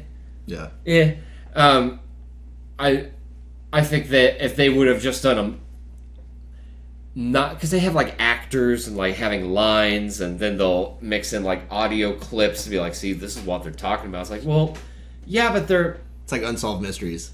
Yeah, but like with like a audio clips of like the PI that Courtney Love hired a private investigator, and his conclusions ended up being that Courtney Love was somehow involved. Oh no. And that Kurt Cobain was likely, in fact, murdered. And then a cover-up was made that Kurt was filing for divorce, supposedly, and had contacted his entertainment lawyer, friend of the family, where's her name? Rosemary Carroll, about redrawing the will up and removing Courtney Love's name. Right. Now, at this time when this is going on, to get the private investigator, Courtney Love lures them there by reporting credit cards as stolen, and they're not. She was doing it as a way to prevent Kurt from traveling or going anywhere. Cut him off. Yeah, and also she had other things that she made up a rumor about her being put in rehab at this time. She faked an OD. Yeah. For record sales. Yeah. Yeah. Yeah. At this like exact same time, it said that like she has a record coming out in like a week, and that it would be really good if, while all this is going on with Kurt, and if he's like probably cheating on her and all this, that she has a good rebound. She's shown to be a hero, a victim, so that they would dupe the press and say that actually it wasn't a drug overdose, that she was emotionally distraught from Kurt Cobain leaving her, and that like that's why she had to check out her Kurt Cobain's infidelity. So like it's a PR stunt she has going on, and she's dragged this PI into it. This guy's name is Tom Grant. From apparently from granted, the docudrama is going to be biased in some way, but from what looks like, seems to be a pretty reliable person with a pretty solid background in law enforcement before he got into private investigation.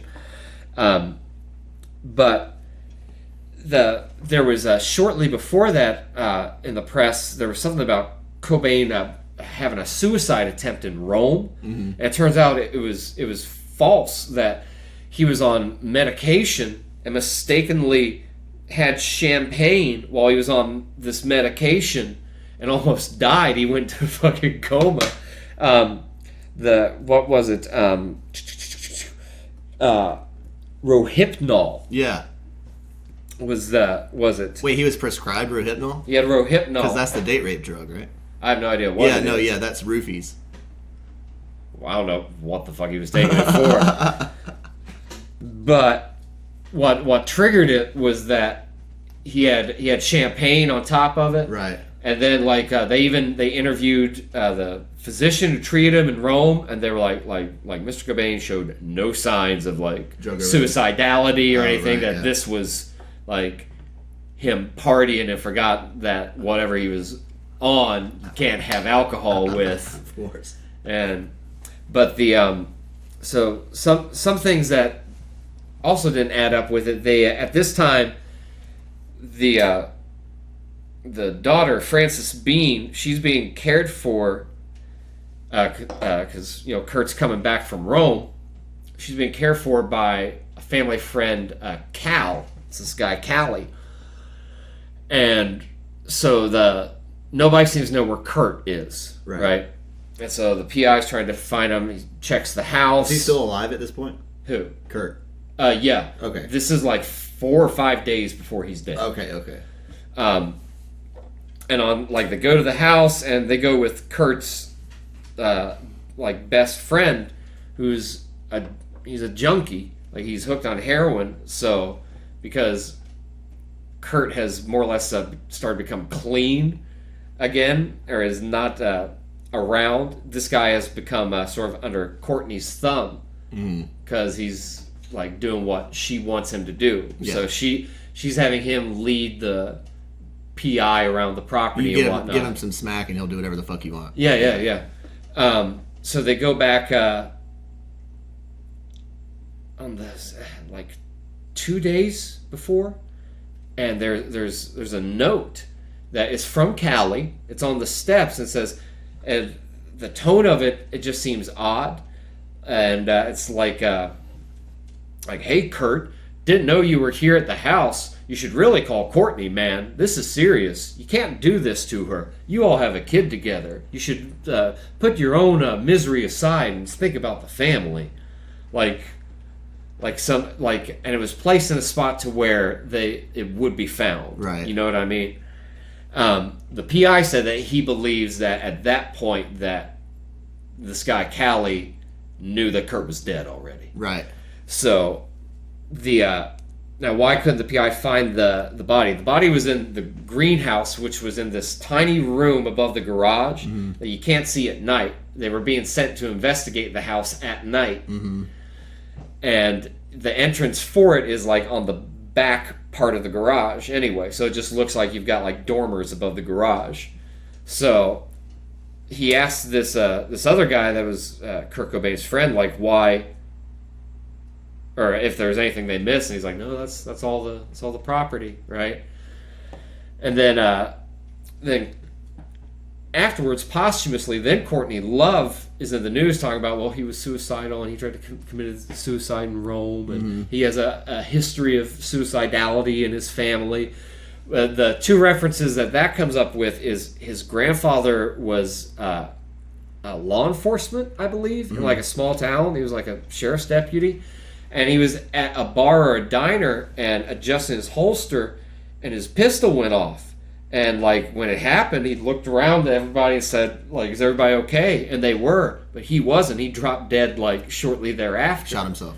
He shot himself. God. Kurt Cobain's granddad shot himself and died. Yeah. And another one was an uncle that got drunk and fell down the stairs. So suicide. Yeah. So he probably died of COVID-19. There's a couple things with the crime scene that are iffy. One of the investigators he resigned shortly before being fired from a different crime scene wherein one of his officers mishandled evidence, in the crime scene, took money and some other stuff. Which is fucking a rape of justice, absolutely. And he told the PIs that this is in the Seattle Police Department. Let me see if I can find his name. Oh yeah, Sergeant Donald Cameron was a detective. Said that that CSI doesn't develop photographs on suicides. Now, bullshit. Other things they said is that the patrolling officer can decide if a crime scene is a suicide or homicide. Right. That they make the first call, and like, which is also not true because you have a coroner if it's like an accidental or wrongful death. Yeah. You know, whenever the PI went to the crime scene, when he found out that like Cobain had died, he went to the cops and said, "Look, I'm a PI. I was hired by the family. I have evidence and information that could like be beneficial to the police force." They said they couldn't speak with him at present, but they could come back at one of the days during their office hours, and maybe somebody would be available to speak with him then. So like again, like this is, you know, Courtney Love is supposedly tied in with like the Epstein Island shit as well. Really? I didn't know there was a connection there. Oh yeah. So like in the crime scene itself, the body was found laying on its back, shotgun in the left hand, holding the barrel with wherever the rigor mortis grip is, right? And it's flipped upside down, which would be like you'd use your other hand or your big toe. He had shoes on, right? So I never thought about that. He had shoes on. Yeah. But you'd have to use your toe to pull the trigger. Yeah. So supposedly. Even if he had like really long grip and whatnot. However, the shell from the shotgun is opposite side. So the release chamber, the firing chamber, right? You know, wherever the bullet, when that shell pops out. Yeah. It's on the opposite side, so it would have had to have hit an obstruction and bounced and then magically land back at the same spot. The other theory is that, well, the gun was actually facing towards him and then it flipped 180 degrees. Right. And then he caught it as he died with it inverted, and that's what set in that death grip paralysis. It sounds like some JFK magic bullet. Yeah, exactly. They reported that they couldn't get in at first because the door of the greenhouse was barricaded. It's a glass door. It's a glass Oh my God. door. They also found the license. There's a photo where it's like the crime scene and you see Cobain's license like next to the body. It's because the officers on the scene, to identify the body, the wallet was next to the body. Right. They took out the ID and laid the ID out. Okay. It wasn't found. Right. With the ID because out. From what I understood, it was like they had theorized that he put the ID out knowing that he was going to destroy his face with the suicide. So that's the theory. Right. However, the reports or the official story, right? Yeah, the reports and the first responding officers on the scene talk about that was the first thing they did to identify the body was right. Like, here's the wallet, there's the ID. Yeah. And then they just left the ID out on top. So, stop me if I'm jumping ahead of you, but from what I understand, he was also the toxicology report showed he had 4 times the lethal dosage. More than that. Really? More than that. Let me find it here. I have the... Which people... Yeah, so with heroin, lethal dose for a user, right, is... let me see. I gotta do math. Sorry. It's probably like around like 70 milligrams or so. When you say user, you mean somebody? This is not somebody's first time heroin. Oh no, like somebody like Cobain's a level. junkie. Yeah. So in Cobain's body, they found 3 times the lethal dose. The injection was 225 milligrams of heroin. That's 70 times the lethal dose for someone with zero tolerance. Holy shit. That he had toxicology of heroin in his body was 1.5 milligrams per liter. That sounds like a lot, but I'm not good with milligrams. But like, I mean, think about that. If they take a liter of your blood, 1.5 milligrams of that is pure heroin. Yeah, that's a lot. That's a lot. Holy shit. That's what was in his body. So they're saying that he injected that. And then, with that kind of onset, was able to still... Yeah, I mean, kill himself. I've never seen somebody shoot heroin, but just from movies, which whatever. But people like nod off and they're like completely incapacitated when they get fucked up on heroin. Yeah. So, I mean, unless he was just a fucking heroin superhero, which he might have been, but maybe it was this. Maybe like he cooked it up real quick, injected it, and then tossed the shotgun in the air, caught it with his left hand, let it bounce against the ground. Then whenever the bullet exited, he still, with that, because he's a left-hand player, still with that left-hand grip, was able to flip the shotgun again, smack the shell firing out back in the opposite direction, and then catch the barrel on the way down. oh my god. So no, like it does not make sense, Right. like at all. But meanwhile, Courtney Love's doing just fine. She's doing just fine. She got a music career out of it. She's still relevant today because they can put her on any show or something or promote her music and it'll still be like 90s nostalgia. You know what I mean? Well, yeah, and she is by association the extension of Kurt Cobain. Oh yeah. The same way Dave Grohl is. Like you think Dave Grohl, you're like, man, he used to play drums for Nirvana. He's relevant. I think he's just a bad motherfucker. Oh no, Dave Grohl seems like a good guy. Whatever happened to Novoselic? I don't even know. Chris I don't Novoselic? even know how to say his name. Oh yeah, he played with Paul McCartney. Did he? Yeah, I can't remember when or where, but he played backup for Paul McCartney at a live show a few years ago. Oh yeah, it was a tribute to Kurt Cobain, I believe. It was like the anniversary of his death or something like that. I don't know. It's kind of gross. It's kind of gross how they'll do these specials and capitalize off it. Oh man. yeah. I don't get it. Well, so from what I understand, like Courtney was capitalizing off of not only Kurt Cobain but like other rock stars her entire career. So like she had dated Ted Nugent, Billy Corgan. Well, I knew Billy Corgan. I didn't know Ted Nugent. Yeah. That's a surprise. Yeah, she said she had courted Ted Nugent. That's disgusting. I wouldn't sleep with Ted Nugent. Isn't he like way older than her? Yeah, but he's got cat I guess scratch. He's got cat scratch fever. He'll scratch your cat. Yeah. He'll put you in a stranglehold. You get a certain level of fame. I guess age doesn't matter anymore. I don't know. Maybe he's just a fun time. So Maybe he's just like, hey, you want to go shoot some fucking guns? Sure, a good time, Courtney. Ted Nugent killed Kurt Cobain. Ooh, man. Who do you think did it? I'm not sure who did it. I think somebody did do it. You think, but Courtney definitely hired somebody to kill him. Because she had everything to gain. It seems like that's what I'm looking at. I'm looking at like that. Because if you think about like the royalties that like Kurt Cobain then was already worth tens of millions of dollars, right? And she was in the will.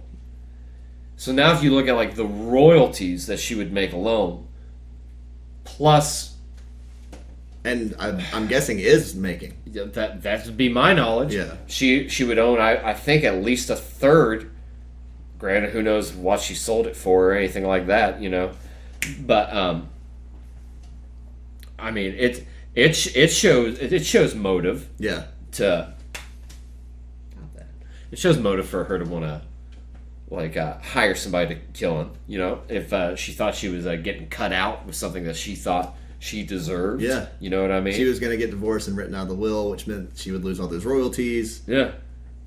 And her fame, and it would come out that she's this vile person, and that, all this is going on. She's, just getting fucked up on tour and having orgies and all this other stuff. And so earlier you mentioned Courtney Love had accused him of infidelity. Mm-hmm. Do you know who she was accusing of cheating on her with? The bass player for Hole. Yeah, her bass player, who coincidentally OD'd not long after Kurt died. Oh, shit. Yeah. That's right. I can't remember her name. As before, was Oftamau came in. It was like Melissa Oftamau came in as like a new bassist for Hole. She also played with Smashing Pumpkins after Darcy left. Fuck, man. All this shit's fucking connected. The only thing I can't see, and maybe I haven't read into it that deeply, but I wouldn't be surprised if there was a CIA connection. Unless this could just be straight true crime. You know what I mean? Maybe because that would make sense. She had the motive. She was going to lose out on all that money. Could be, but she would have to have some sort of money because there's so many pieces connected, right? Yeah.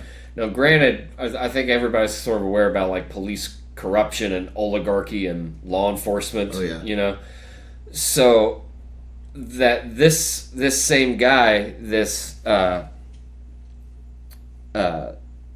Donald Cameron. That was the coroner? No, he was a detective. Oh. He was the guy that said that but not the PI, the police detective? Yeah. Oh, okay. And this other guy, he was a homicide detective. He was Detective Kirkland's the guy that said that patrol officers can determine like the cause of death, whether it's homicide or suicide. Right. So like there's what it sounds like is that somebody at the top, she knew and orchestrated. She would have to have some connect in law enforcement there, right? And then whatever sycophants they have in that department, they can get them to run their orders from top to the bottom. In particular, this was like a celebrity death, and then you tie in all this stuff where she had started all these rumors in the press and about like Kurt being suicidal and like his family being suicidal, and that she became the victim anyway. It could have also have been that she was trying to think of a way to do it, and somebody was just like, "Oh, how about we just kill him?" And she was like, "Yeah, that'll work. Just fucking kill him." Yeah. And like it look like a suicide. Yeah. And that the cops were just like you don't tell me how to law enforce. I'm the law around here. Like one of those like staunch dudes where it's like, hey bro, like I don't know squat about crime scene investigation, but I can probably tell you that you probably shouldn't be touching that stuff without gloves. Yeah. You don't tell me how to police around here, wise guy. Get out of here. Fuck, man. We got about 3 hours and 15 minutes. It really flew by. Let me plug this one piece of information. Dude, do it to it, man. So, Il Dolce. As in the underground? This is a man. I can't remember his real name, but he was a part of this obscure band, I believe in the Seattle scene. Il Dolce. There was another Kurt and Courtney documentary, not Soaked in Bleach. I can't remember what it's called.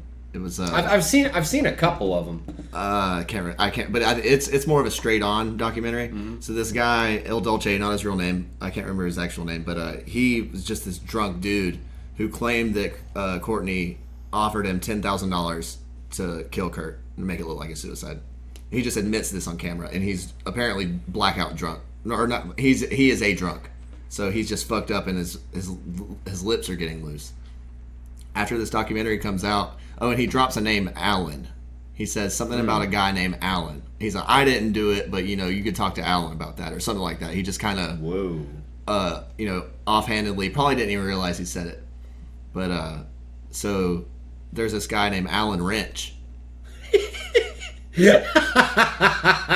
Supposedly shows up to his house after the documentary is released. Apparently, I'm not exactly sure on the timeline. Has a drink. That night, Il Dolce gets so fucked up that he falls asleep on a train track. Dead the next day. That's a shame. Yeah, super convenient. That's a shame. Did you see, just popped in my head, but something about Julian Assange supposedly has been offered a deal. I read that this morning by the Trump administration. Yeah, to try to figure out who the DNC whistleblower was. So it's Seth Rich. Has it been confirmed that it's Seth Rich? No, of course not. Oh, okay. But that's like that's the conspiracy, right? I was about to slap the table. I told you, motherfuckers. But it's God, man, it's a fucking wild year.